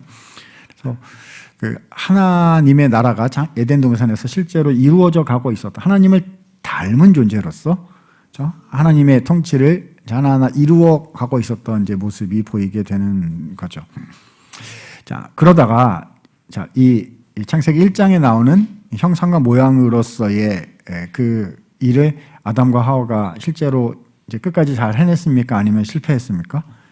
실패했죠. 그것이 창세기 3장에 나오는 이제 타락 사건인 것이죠. 자, 우리가 성경 전체를 구분을 할 때, 그렇죠? 여러 가지 구분을 하는 방법이 있지만, 이제 창세기 1장의 창조 사건을 행위언약, 그 다음에 그 이후에 나오는 걸 이제 창세기 3장부터 이후를 은혜언약 이렇게 부르고, 혹은 창조 사건이라고 부르고 앞에 거를 창세기 3장부터 나오는 그 다음을 뭐라고 불러요? 구속사. 이렇게 부르잖아요. 구속사는 신약만 얘기하는 게 아니라 창세기 3장부터 그 이후를 다 구속 사건으로 이제 이야기하는 것이고, 왜냐하면 그리스도를 예표하는 사건이, 다시 말해서 형상과 모양으로서 전혀 살지 못해서 실패해버려서 끝나야 되는데 거기서 하나님이 끝내지 않으시고 심판을 유예해 두신 상태에서 오실 그리스도에 대한 이야기를 시작하신다. 이제 이런 의미에서 이제 거기서부터 구속사가 시작이 되는 것이죠. 자, 아무튼 이 에덴 동산의 그림은요, 그 이후에 구약 전체를 흘러가게 되는 굉장히 중요한 여러 가지 그림으로 또한 우리한테 주어지게 됩니다. 자, 여기는 이제 수준이 있는 클래스여가지고요. 자, 그림을 하나 그려볼게요. 일반적으로 가서 이런 그림 막 그리면 무슨 얘기인지 잘 이해 못하시고, 그럼 끝나고 그 논쟁과 토론이 더 시끌벅적해질 수도 있기 때문에 되게 조심스럽긴 한데요. 근데 저는 이게 이제 맞다고 생각하기 때문에요. 자, 구속사에서 벌어지는 공간 개념이요, 위에서 나온 요 그림하고 똑같은 그림이 계속 일어납니다. 자, 여러분 보세요. 한가운데, 이건 이제 모형이라고도 할 수 있고 대표라고도 할 수 있고, 영어로는 타입이죠. 여기서 타이폴로지, 모형론이라는 말이 나온 건데, 자, 아무튼 이 모형에서 일어난 일은, 한가운데서 일어난 일은 전체로 확장되는 겁니다. 이게 성경의 원리이고 이게 이제 대표 원리인 거죠. 자, 그래서 자, 다시요. 모델에서, 모형에서 일어난 것은 전체에게 영향을 준다. 구속사 공간에서 이렇게 보면은요, 자, 모든 공간이 하나님의 공간이었는데 이 아담과 하와 때문에 타락을 해버렸거든요. 자, 그러면 하나님은 어떻게 하시느냐? 그 중에 일부 공간을 선택을 하십니다. 자, 이제 여기에 거룩의 구별이 나타나게 되는 거죠. 그래서 하나님이 선택하신 공간이 뭐죠? 가나안 땅입니다. 가나안 땅, 거룩한 땅이고 안식의 땅이고 이방 땅과 구별이 되죠. 그렇죠? 그래서 이방 땅에서 가나안 땅에 들어간다는 것은 큰 의미가 있는 것입니다. 근데 이 가나안 땅에서도요, 더 구별된 곳이 있어요. 이 신명기 12장의 중앙성소 규정, 뭐 그리고 나중에 다윗 언약 이렇게 가게 되면 나오는 개념이죠. 자, 공간이 뭐지요? 예루살렘입니다. 거룩한 성. 그래서 이 거룩한 성을 향하여 순례자의 길을 떠나게 되는 거 아닙니까? 예루살렘 안에도 더 구별된 공간이 있어요. 뭐죠? 성전이죠. 성전 안에도 더 구별된 공간이 있어요. 뭐죠? 성소죠. 그래서 이게 안으로 들어갈수록 더 세져요. 그죠? 거룩의 수준이 높아진다는 것이고, 하나님의 임재에 더 가까이 가게 된다는 거고, 이 경계를 들어갈 때마다 그 경계 안에 못 들어가는 존재들이 떨어져 나가고요. 일부만 그 안으로 들어갈 수 있게 되죠. 자, 그런데 여러분 보세요. 안으로 들어간 것은 모든 것에 영향을 주어서 밖으로 나가기 위함인 것입니다. 그죠? 자, 지성소에, 신약에 보면 지성소에 누가 들어가셨죠? 그리스도께서, 그죠? 자신의 보혈을 제물로 삼으셔서 이제 휘장을 가르시고 들어가셨고요. 그때부터는 안으로 들어오라라는 말씀이 나오는 게 아니라, 다 지성소로 들어와라라는 말씀이 나오는 게 아니라 어떻게 되죠? 가라 라는 말씀이 나타나게 됩니다. 자, 너희가 성령을 받으면 권능을 받고 예루살렘과 온 유대와 사마리아와 땅끝까지 열방에게로 가라는 명령이 나타나게 되는 거죠. 안으로 들어간 것이 밖으로 나가서 확장이 되는 것이다. 이 똑같은 그림이 계속 나와요. 시간의 개념에서도 마찬가지입니다. 그렇죠? 모든 시간이 있는데 그 중에 하나님은 특정 시간을 거룩한 시간으로 떼어서 구별하셨습니다. 뭐죠? 안식일이죠. 안식일 중에도 이제 더 구별이 되고 더 중요한 절기들이 있어요. 6월절이나 뭐 이렇게 절기들이 있죠. 그렇죠? 그 다음에 뭐가 있죠? 7제마다 돌아오는 안식년이 있고 그 중에 50년마다 돌아오는 희년이 있죠. 자, 누가 희년을 선포하셨죠? 누가 희년을 성취하셨죠? 예수님께서 오셔서 이사야 61장 말씀을 선포하시면서 공생애를 시작하셨고, 그래서 그리스도의 죽으심과 부활로 말미암아 희년이 이루어졌습니다. 그죠? 자, 그러면 어떻게 되는 거죠? 모든 시간이 거룩해지는 거죠. 시간이 거룩해지는 거죠. 그래서 우리 신약교회가 우리 개혁파 교회에서 지키는 그렇죠? 신학적인 성경적 의미에서 지키는 절기는 하나잖아요. 뭐죠? 주일. 그렇죠? 왜죠? 이 모든 것을 이루신 그리스도의 부활을 의미하는 그런 절기이기 때문에 주일이 우리에게 절기인 것이고요. 네, 주일만 거룩하게 살고 월화수목금 토는 세속의 방식대로 살아라가 아니라 그렇죠? 월화수목금 토도 다 거룩한 성도로서 하나님의 시간으로서 그렇죠? 거룩함을 실천하며 거룩한 시간으로 지켜내야 된다. 모든 시간이 하나님의 시간으로 회복된 그렇죠? 이런 그림인 거죠. 안으로 들어간 것은 밖으로 나가서 완성된다.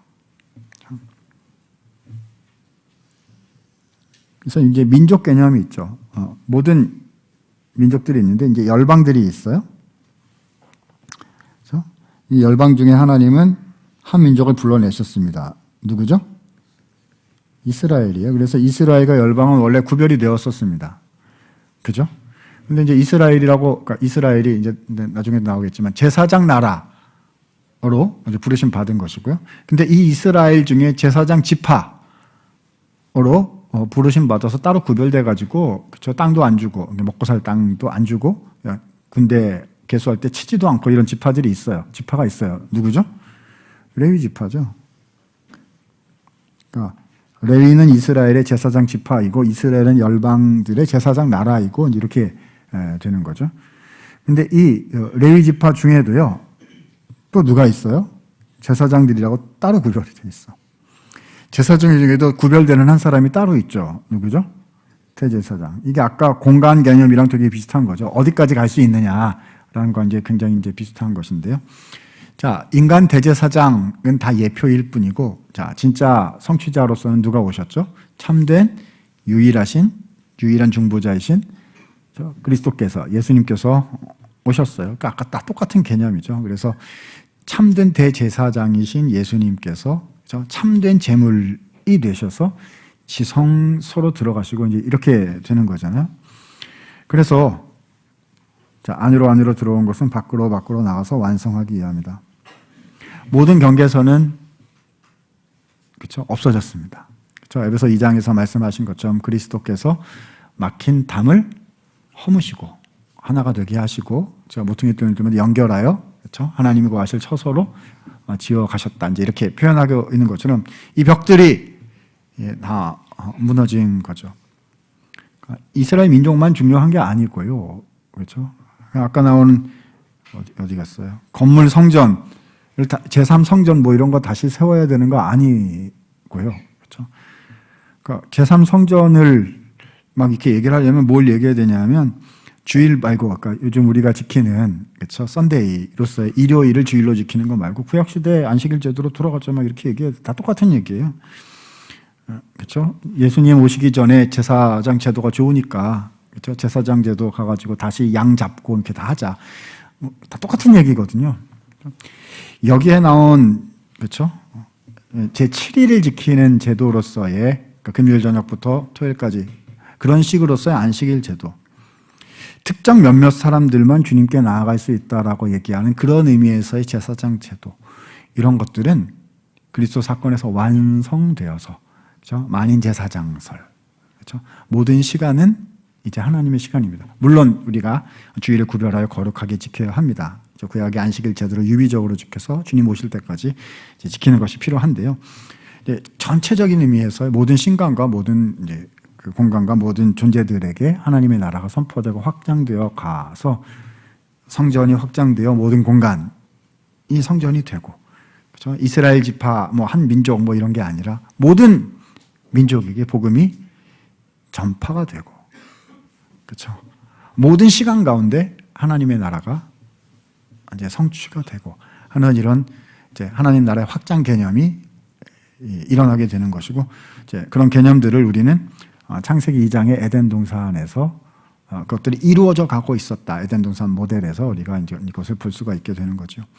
자, 그런데 자, 이렇게 하나님의 형상과 모양으로서 이 아담과 하와가 살아내지를 못하였기 때문에 그 다음에 하나님이 주시는 이제 구속사가 시작이 되게 됩니다.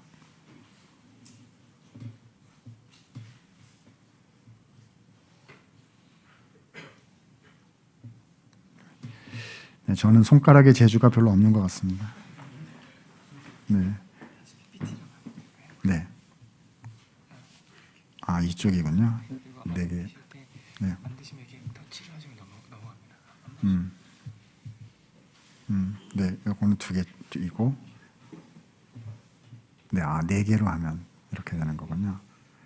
오케이, 알겠습니다.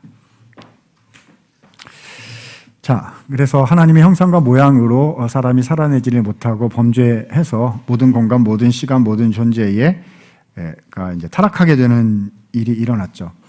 결국 정령 죽으리라 하셨기 때문에 어떻게 하셔야 맞는 거죠? 아담과 하와를 죽이셔야 맞는 겁니다. 그런데 하나님 그렇게 하지 않으시고 오히려 거기에서 은혜의 약속을 우리에게 보여주셨습니다.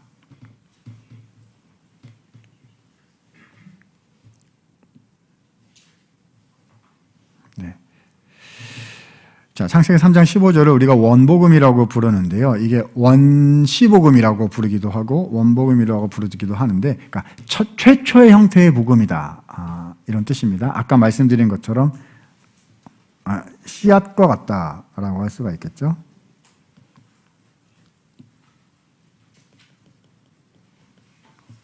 이 씨앗에서 이제 모든 것이 발현해서 나오게 되는 겁니다. 여자의 후손은 여기서 너는 뱀이고요. 뱀의 머리를 상하게 할 것이다. 그리고 뱀은 그 여자의 후손의 발꿈치를 상하게 할 것이다. 이것이 이제 원복음의 핵심 내용이라고 하겠습니다. 여기 여자의 후손이 온다는 것이고요. 이때 후손이라는 말이 히브리어로 째라라는 말입니다. 째라라는 말은 씨라는 말이죠. 씨앗이라는 말이에요. 씨 혹은 후손. 이제 후손은 약간 뭐죠? 의역을 한 이제 그런 개념입니다. 여자의 후손이 오고요. 여자의 후손이 뱀과 결투를 벌이게 된다는 얘기죠. 자, 여기 어떻게 생각하셔야 되냐면요. 창세기 3장에 이 말씀을 하나님이 하셨을 때 거기에 있었던 존재는 넷이었습니다. 하나님이 계시고, 그 다음에 아담, 하와, 그리고 누가 있죠? 뱀. 이렇게 있어요. 아직 여자는 하와라고 이름이 붙여지지 않았습니다. 그 여자를 하와라고 부른 거는 창세기 3장 저 뒤쪽에 가서 나오는 거고요. 원복음이 나올 때 여자의 이름은 아직 그 성경 텍스트 순서상으로는 이름이 아직 안 나왔고, 그러니까 이 여자는 요 맥락에서 창세기 3장의 그 현장, 사건 현장에서 여자는 누구죠? 하와를 말하는 거거든요. 자, 그래서 아담과 하와가 이제 역사적인 의미인 거죠. 아담과 하와가 하나님이 하신 말씀을 어떻게 알아들었을까? 물론 이제 장차 오실 예수 그리스도를 다 이제 그 말하는 것인데, 일단 이 개념 파악을 좀 해봐야 되는 거죠. 그래서 여기 있는 이 하와가 애를 낳을 거라는 거예요. 그렇죠? 그 아이와 여기 있는 우리를 타락시킨 이 뱀과 다시 한번 상호작용을 하게 된다는, 첫 번째 상호작용에서는 어떻게 됐어요? 다 당해가지고 선악과를 먹고 다 졌단 말입니다. 근데 이 여자의 후손이 낳는 아이가 와서 어떻게 되느냐? 자, 이제 전쟁이 이제 벌어지는 것인데, 결투가 벌어지는 것인데 서로 타격을 주고받습니다. 뱀은 여자의 후손에 어디를 상하게 하죠? 발꿈치. 여자의 후손은 뱀의 머리를 상하게 한다. 상하게 한다라는 단어가 이제 원어로도 같은 단어예요. 뱀에게 발꿈치를 상하게 된다. 뱀이 발꿈치를 물으면 죽을 수도 있잖아요. 여러분, 저기서 원복음에서 다루고 있는 문제는 뭐냐 하면 죽음의 문제를 다루고 있는 것입니다.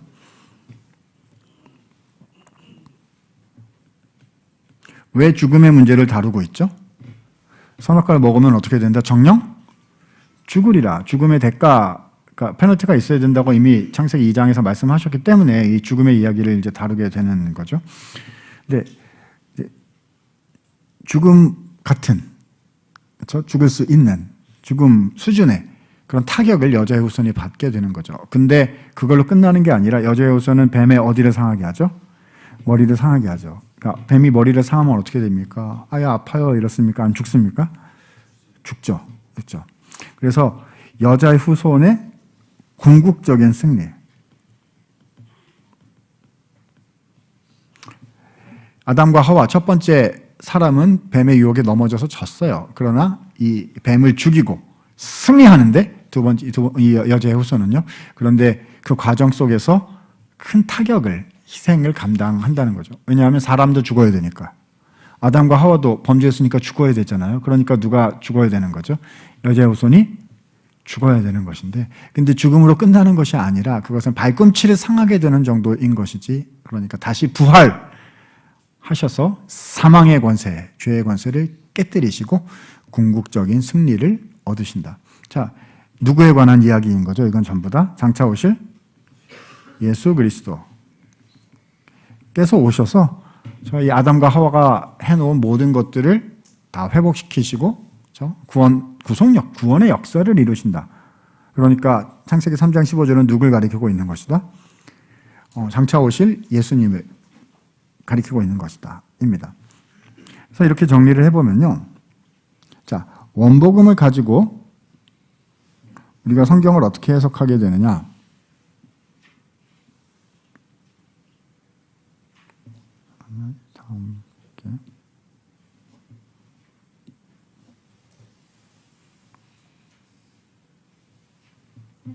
자, 여기에 나오는 여자의 후손이란 누구냐?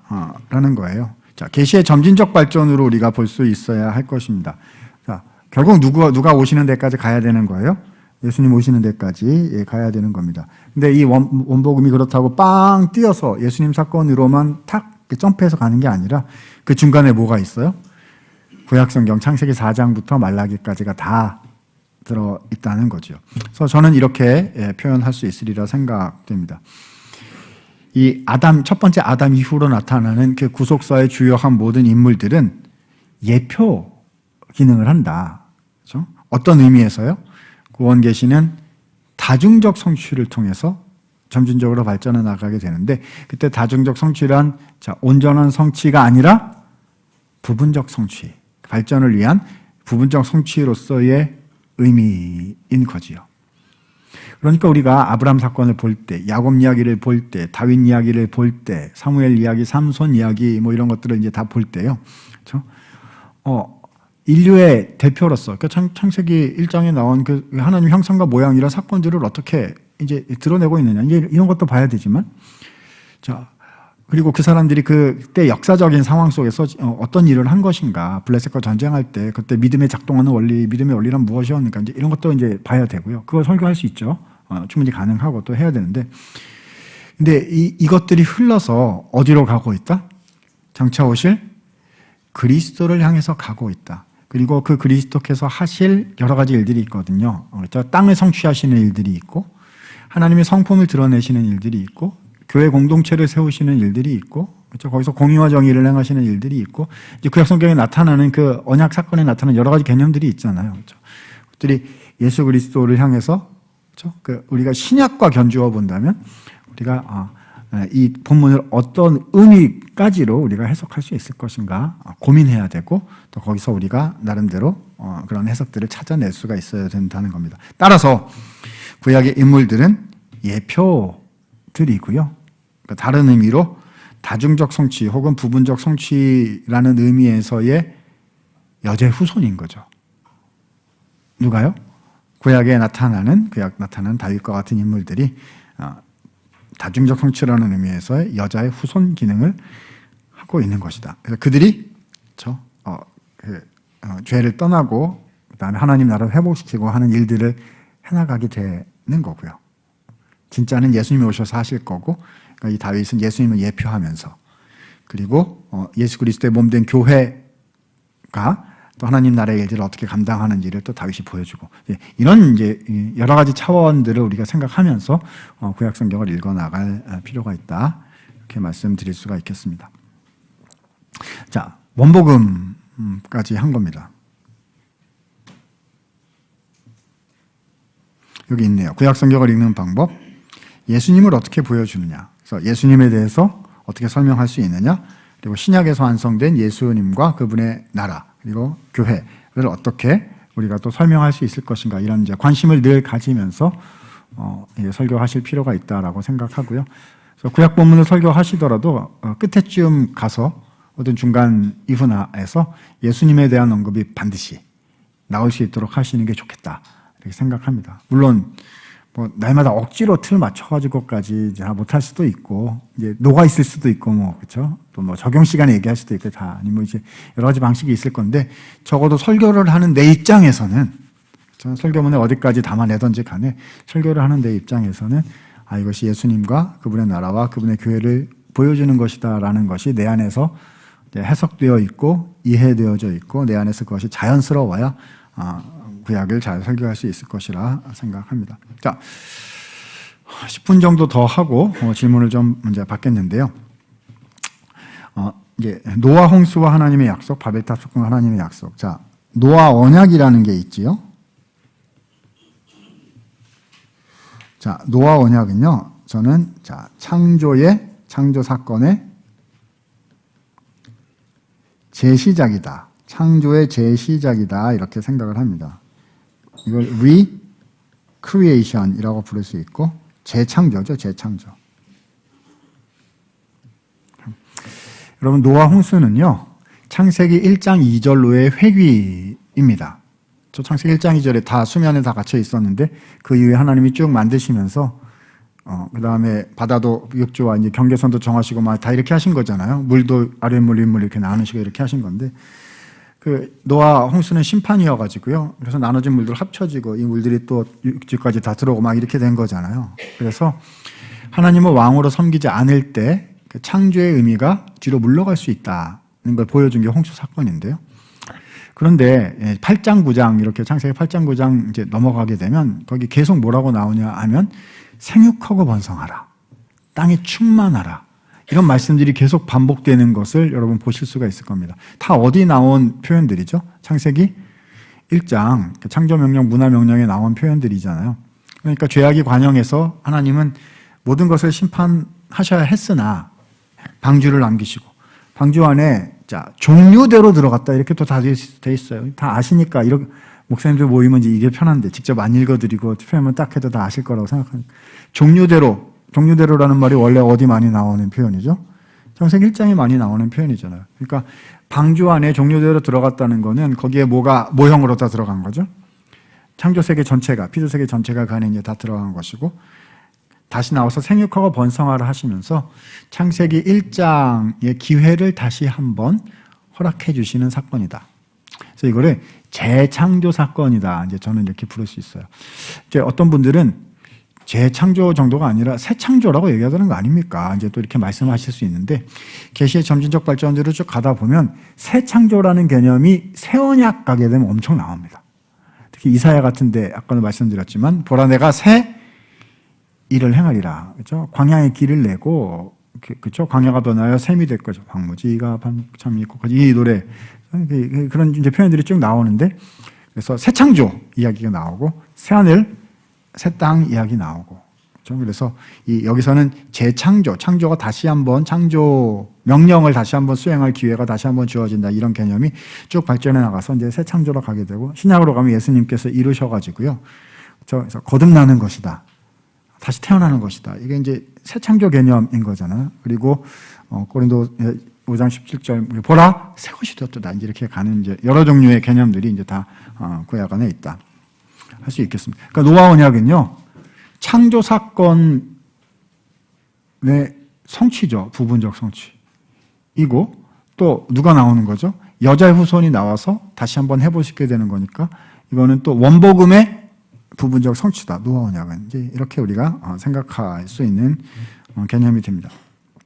자, 바벨탑 사건인데요. 바벨탑 사건은 심판 사건이죠. 그래서 주님 앞에 탑을 쌓아서 교만해가지고 하나님이 다 흩으셨어. 언어가 달라지기도 하고 쫙 흩어져가지고 이제 이제 열방들이 되는 거 아닙니까? 민족들이 되는 거예요. 제가 이제 한꺼번에 다 하려니까 이제 마음이 급해가지고 이제 그런데요. 여러분 창세기 3장에서도 그렇고 그다음에 노아 홍수 사건에서도 그렇고 바벨탑 사건에서도 그렇고요. 이게 잘 보시면 인간이 죄를 범해서 심판을 받아야 할 때 하나님은 은혜의 약속의 말씀을 주세요. 누구를 가리키고 있는? 예수님을 가리키고 있는 말씀을 주세요. 그래서 아담과 하와를 그 자리에서 죽이셔야 됐는데 죽이시지 않고 여자의 후손을 보내겠다 말씀을 주셨고요. 그 다음에 노아 사건 때도 싹 다 죽이셔야 됐는데 노아와 방주에 있는 그 가족들을 살리시면서 그렇죠? 생육하고 번성하라 라고 은혜의 말씀을 주셨고, 자, 그러면 바벨탑 사건 때는 어떻게 되죠? 싹 다 흩으셨어요. 그럼 흩은 것으로 끝날까요? 아니면은 또 약속의 말씀이 또 나올까요? 약속의 말씀이 또 나와요. 흩어버린 자들, 그 민족들 중에서 한 사람을 딱 꺼내셔가지고 그 한 사람 때문에 흩어버린 열방들이 다시 하나님께로 돌아올 수 있는 통로, 도구를 만드시는 일을 하신 거죠. 자, 그래서 부르심 받은 사람이 누구죠? 아브라함이다. 우리는 그렇게 생각하게 되어서 그래서 아브라함 언약을 이제 말하게 되는 것입니다. 자, 아브라함 언약 이야기는 제 책에 이제 굉장히 자세하게 나와 있는데요. 핵심은 창세기 12장 1절부터 3절까지의 아브라함 언약이 잘 나타나 있습니다. 자, 너는 내가 너에게 보여줄, 자, 어디로 가라? 땅으로 가라. 자, 아브라함 언약은 땅이라는 개념이 나오고요. 그 다음에 자, 큰 민족을 이루게 하겠다라고 말씀을 주셨습니다. 자, 여기 12장에는 안 나오지만요. 13장에 뭐가 나오느냐? 후손 개념이 나옵니다. 제라 개념이 나와요. 내가 너의 후손으로 바닷가의 모래와 같이 되게 할 것이고, 자, 또 뭐 있죠? 땅에 티끌같이 되게 할 것이고, 하늘에 별처럼, 땅의 티끌처럼. 나중에 이런 표현 나오면요, 다 아브라함 언약 가리키고 있는 거구나라고 누가 얘기해 주지 않아도 그냥 딱 알아들으셔야 됩니다. 그러니까 이게 어떤 신학적인 개념만으로 정리하는 게 아니라, 그래서 성경의 어떤 표현을 가지고 그 개념을 표현하는 거예요. 성경 구절 표현으로 내용이 정리가 되어 있으셔야 돼요. 왜냐하면 그 성경 구절을 후대 구약이나 신약의 기자들이 그냥 갖다가 쓰거든요. 너무 당연한 거니까 갖다가 쓰니까 우리는 그 표현이 어느 언약에 나오는 거고 어떤 방식으로 이게 연결되어 있는지를 이제 알아야 되는 것인데요. 자, 이루게 하리라. 너는 복의 근원이다. 잘못 쳤네. 이거 이제 옛날 개역 한글 때 이렇게 돼 있었던 거고요. 자, 원문에는 근원이란 말은 없습니다. 이거 없어요. 죄송합니다. 너는 복이 될지라. 그래서 모든 족속이 너로 말미암아 복을 받을 것이라. 열방을 향한 복의 통로가 된다. 그 다음에 소돔 고모라 사건 가면 율법 얘기도 나오고요. 이렇게 막 넘어가네. 제가 펜을 눌러서 그런가 봐요. 그렇죠? 소돔 고모라 사건 가면 율법 얘기도 나오고, 의와 공도를 지켜 행하게 하려 함이라. 그래서 그 공의와 정의예요. 공의와 정의 얘기도 이제 언약적인 중요한 가치, 언약의 주요한 주제들 중에 하나입니다. 그래서 이게 하나님께서 아브라함에게 주셨던 이제 약속의 내용입니다. 자, 여기 째라는 어디로부터 나오는 거죠? 원복음으로부터 나오는 거예요. 그렇죠? 계시의 점진적 발전인 것인데요. 이게 큰 민족을 이루게 된다. 진짜 큰 민족을 이루게 되면 언약이 발전해가지고 아브라함 언약이 발전해가지고 모세 언약이 되거든요. 저는 이제 좀 이따가 설명을 할 겁니다. 공의와 정의, 율법, 그다음에 열방과의 관계성 이런 것들이 여기에 탁 주어져 있는데 이게 뒤로 가면서 신해선 언약, 모압 언약 이런 데로 가면서 훨씬 더 구체적인 또 버전으로 발전해 나가게 될 것입니다. 자, 하나만 이제 말씀드리고 그다음에 질문 받는 것으로 가도록 할게요. 네, 제가 좀 더 잘하고 있습니다.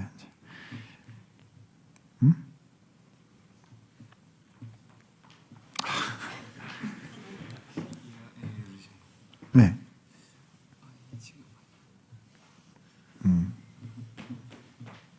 자, 책에 다 나오는 개념인데요. 자, 정리를 하나 하고 질문 시간으로 가겠습니다. 아브라함 언약이 있고요. 그다음에 모세 언약이 있어요. 특성은 자, 아브라함 언약이 가지고 있는 특성은 자, 개인적 언약이라는 것입니다. 근데 모세 언약의 특성은 공동체 언약, 이제 민족 언약인데 공동체 언약이라는 이제 반대되는 특성을 가지고 있습니다. 창세기에서요, 여러분 창세기가 족보이잖아요. 그래서 아담이 셋을 낳고 이렇게 쭉 내려가 가지고 뭐 데라가 아브라함을 낳고 아브라함이 이삭을 낳고 이렇게 이제 내려가는 개념인데요. 자녀가 여러 명인데 그 중에 몇 명으로만 내려가요? 하나로만 내려가고 나머지는 다 제껴요. 그잖아요.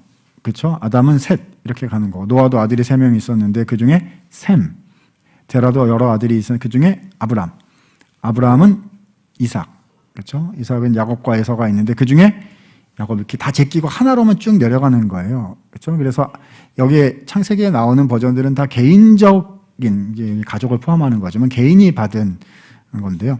근데 이 구속사가 쭉 내려가다가 아들을 안 제끼는, 형제를 안 제끼는 지점이 나타납니다. 어디서부터 그렇게 되죠? 야곱의 12아들들. 그렇죠? 우리는 야곱의 12아들들 그럴 때 다 제끼고 유다만 이렇게, 아니요, 그렇게 하면 안 되고요. 그러면 이제 그들이 열방이 돼야 되는 거거든요. 아니요. 그 12아들들은 다 언약 백성이 됐어요. 그러니까 여자의 후손 개념이 개인 개념으로 이렇게 개인으로 내려가다가 공동체 버전이 될 때가 있어요. 그잖아요.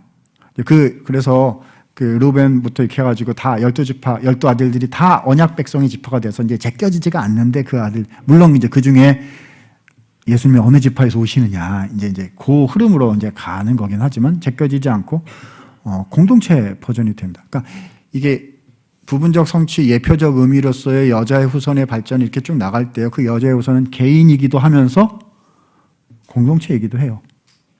그렇죠? 다 이게 대표 원리인 것이기도 하고 이게 신약에 가면은 예수님께서는 머리가 되시는데 그때 누가 있어요? 몸된 교회가 있는 것이고 이제 같은 것이죠. 물론 한 분이 하시는 거예요. 물론 한 분 예수님이 하시는 건데 그분 안에서 그리스도 안에서 이제 이렇게 되는 교회가 이제 이렇게 되는 개인 언약, 공동체 언약이고요. 아브라함 언약은요 일방적 언약입니다.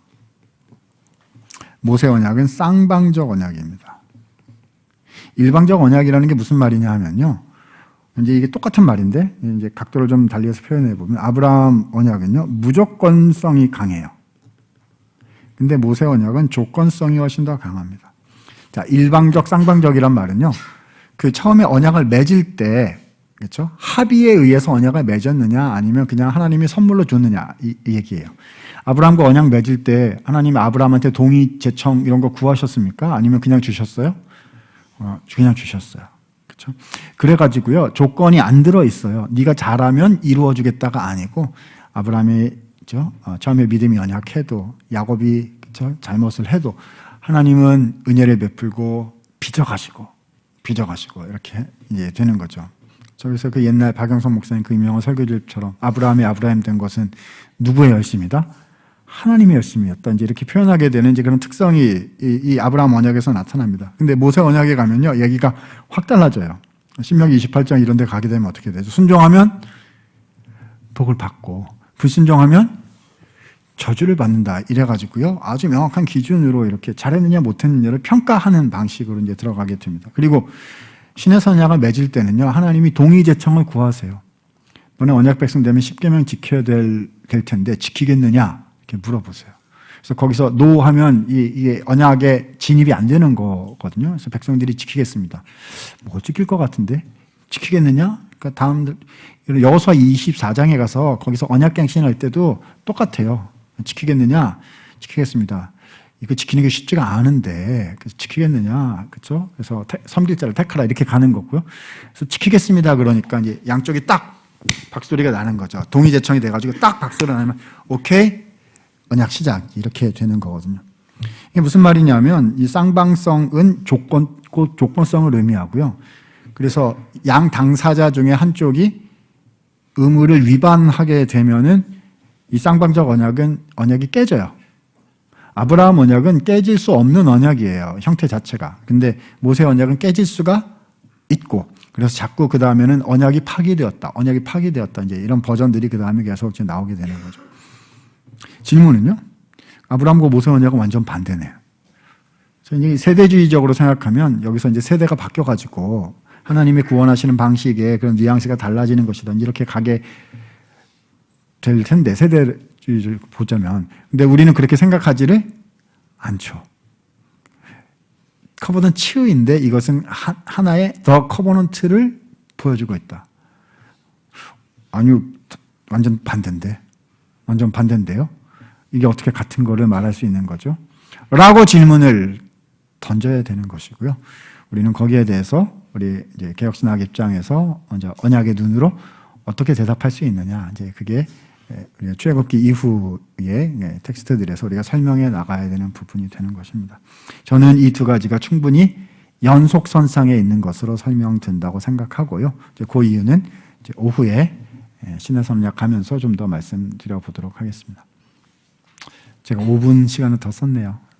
질문 시간 갖도록 하겠습니다.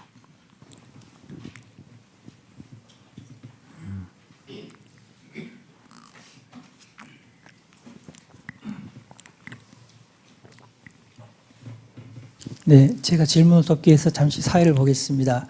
목사님, 교수님 강의 감사드리고, 여러분 강의 들으신 범위 안에서 여러분들이 질문하시고 싶은 것 먼저 말씀해 주십시오. 네, 박경 목사님. 예.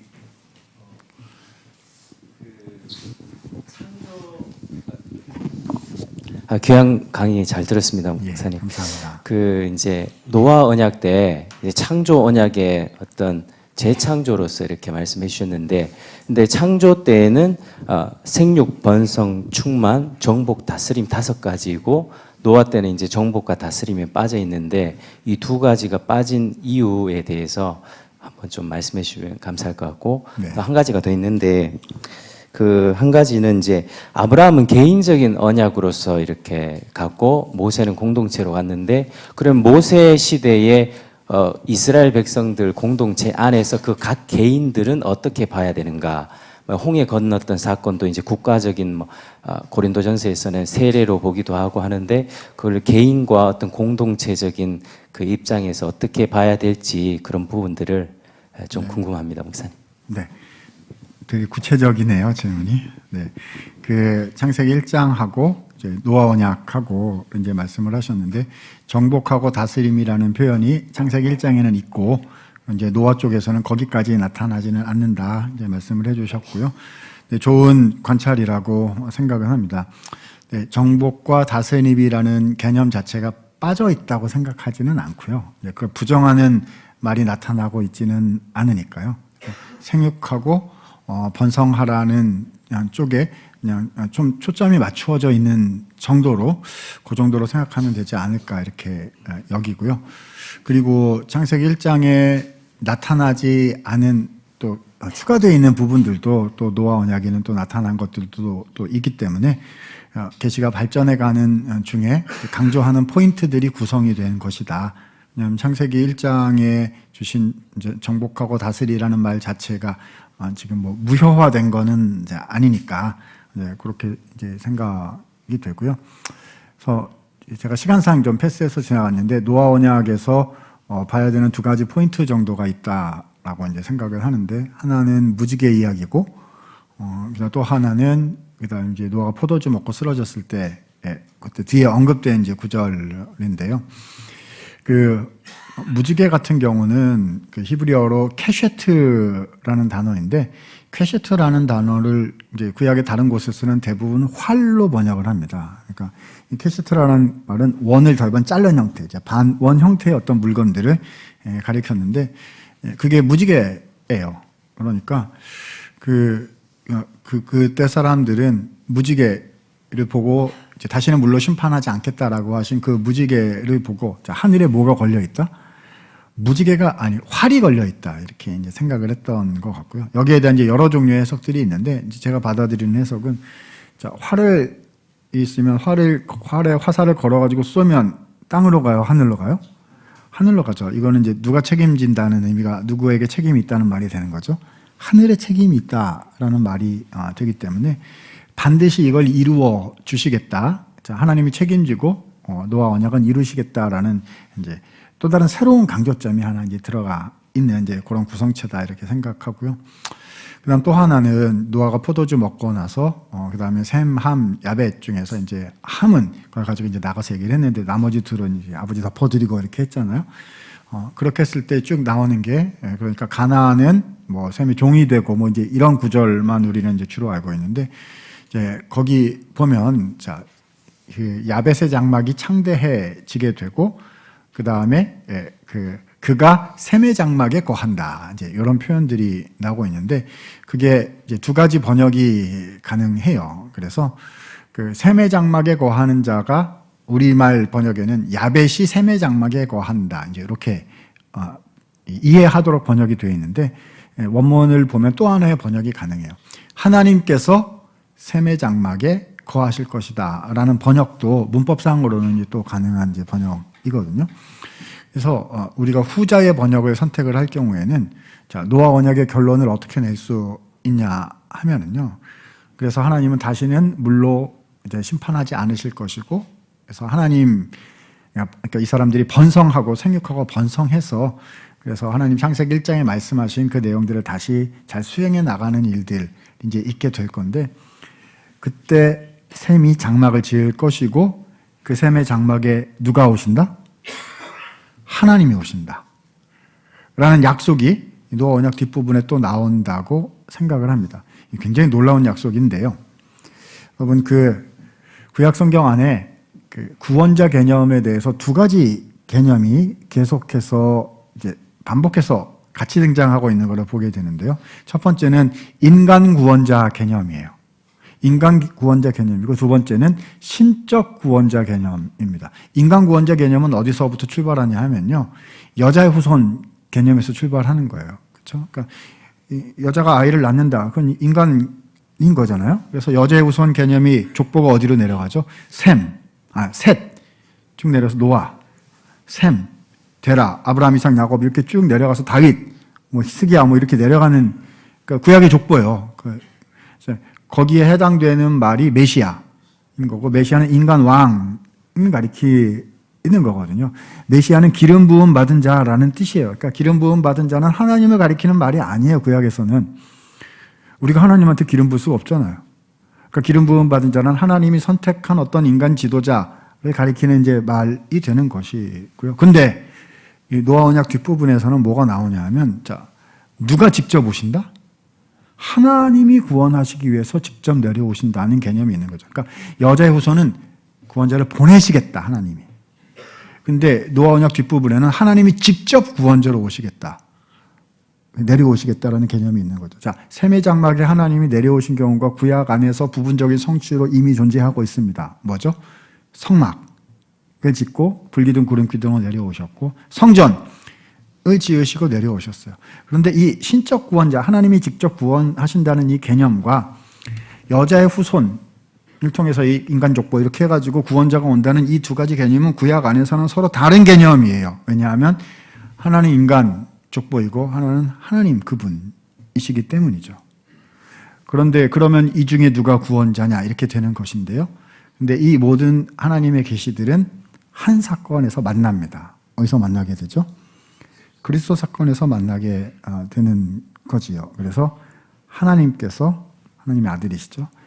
사람이 되어 이 땅에 오시게 되는 것이고요. 그러니까 베드로의 신앙 고백이 어떻게 나오는 거죠? 주는 그리스도시요. 이 그리스도는 메시아라는 말인데 이건 인간 구원자라는 말이거든요. 다윗과 같은 종류.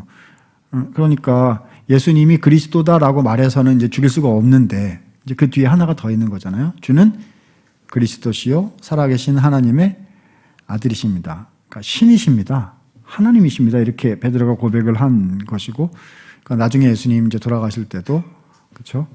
메시아 정도가 아니라 하나님의 아들 이름 신성모독 이렇게 죽여도 된다 이제 이렇게 가게 되는 이런 것들이 있는데 우리는 예수님께서 그리스도이시며 하나님의 아들이심을 그렇죠. 그러니까 인간이시며 하나님이심을 믿는 것이 그렇죠? 우리가 십자가를 이해하는 바가 이게 복음인 거죠. 그래서 이제 노아 언약 안에 창세기 1장하고 연결되는 지점들도 좀 있고, 근데 다 연결되진 않지만 계시의 발전에서 또 새로운 요소들이 또 이제 가미되면서 흘러가는 그런 흐름이 있다. 이렇게 이제 설명을 드리고 싶고요. 뒷부분 질문이 뭐였죠? 두 번째 질문이? 이스라엘 공동체 안에서 그 문제 자체를 구약 성경이 직접 다루어주고 있지 않으니까 어떻게 구체적으로 얘기하기는 어려울 것 같고요. 그렇지만 믿음이 있어야 구원을 받는 이제 우리 성경의 전체 원리를 우리가 포기할 수는 없으니까요. 그들이 다 언약 백성이었는데 그 중에 불순종한 사람도 있었고 또 심판받아 죽은 사람도 있었고 뭐 이러니까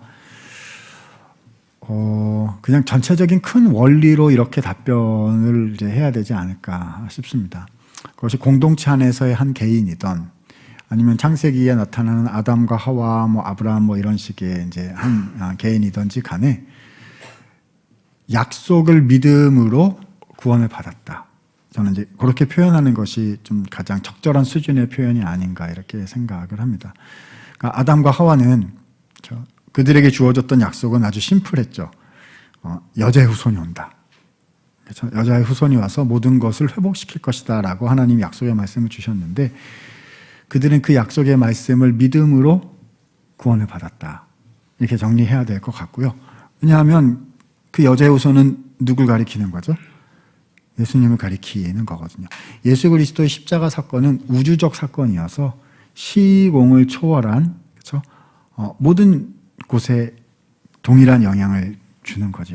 예수 그리스도 사건 이후에 살고 있는 우리 신약 시대의 사람들이나 예수님 오시기 전에 사람들이나 그렇죠? 예수 그리스도의 십자가 부활의 그 공로에 힘입어 은혜로 구원을 얻게 되는 것이고 따라서 예수님을 예표하고 있는 원복음에 대한 원복음의 약속을 믿었던 아담과 하와는 그리스도의 은혜로 인해서 구원을 얻은 것이다. 이제 이렇게 정리해야 될 것 같고 이후에 공동체 버전 안에서의 이제 개개인들이 그렇죠? 뭐 그들이 얼마나 많은 지식이 있었느냐, 얼마나 믿음이 강렬했느냐, 뭐 여러 가지 얘기하고 교훈을 얻을 수 있겠지만 그리스도의 장차 오실 예수님에 대한 그때까지 주어졌던 그 약속들을 믿는 그 믿음으로 그때 이제 믿음은 근거가 아니고 이제 통로인 것이고 근거는 장차 오실 그리스도였다. 그것에 대한 믿음으로 구약의 백성들도 구원을 얻었다고 우리가 봐야 되지 않는가 그렇게 생각합니다. 적절한 수준에서 표현을 해야 될 것 같아요. 너무 디테일하게 막 가면 여러 가지 또 논의가 있을 수 있으니까 그렇게 답변드리고 싶습니다. 네, 감사합니다. 진행 시간상 질문 지금 오전 질문 여기까지 하고요. 여러분들이 오늘 오전에 들었던 강의를 질문하시고 싶은 게 있으시면은 좀 종이에 좀 잘 정리해서 질문을 만들어서 우리 김용석 목사님에게 주시면은 오후 질문 시간에 이제 교수님이 답변하도록 하겠고요. 또 오후 강의를 들으시고 난 다음에 개별적 질문할 수 있으시니까 강의를 잘 들으시고 질문하실 것들을 그때 해주시면 되겠습니다. 그때 우리가 시간이 충분하지 않기 때문에 다 질문을 하기 어려울 수 있으니까 여러분들이 좀 질문을 잘 정리해 주셔서 그때 하실 수 있으면 좋겠습니다. 우리 교수님께서 네. 마지막 기도해 주시고 예. 마치겠습니다. 은혜로우신 하나님, 오전 강의를 마칩니다. 하나님 함께해 주셔서 감사드립니다. 하나님께서 주신 식사 저희가 잘 맛있게 하게 하시고 또 힘을 내어서 또 오후 강의하며 주님의 말씀 힘쓰는 저희 모두가 되게 하여 주시옵소서.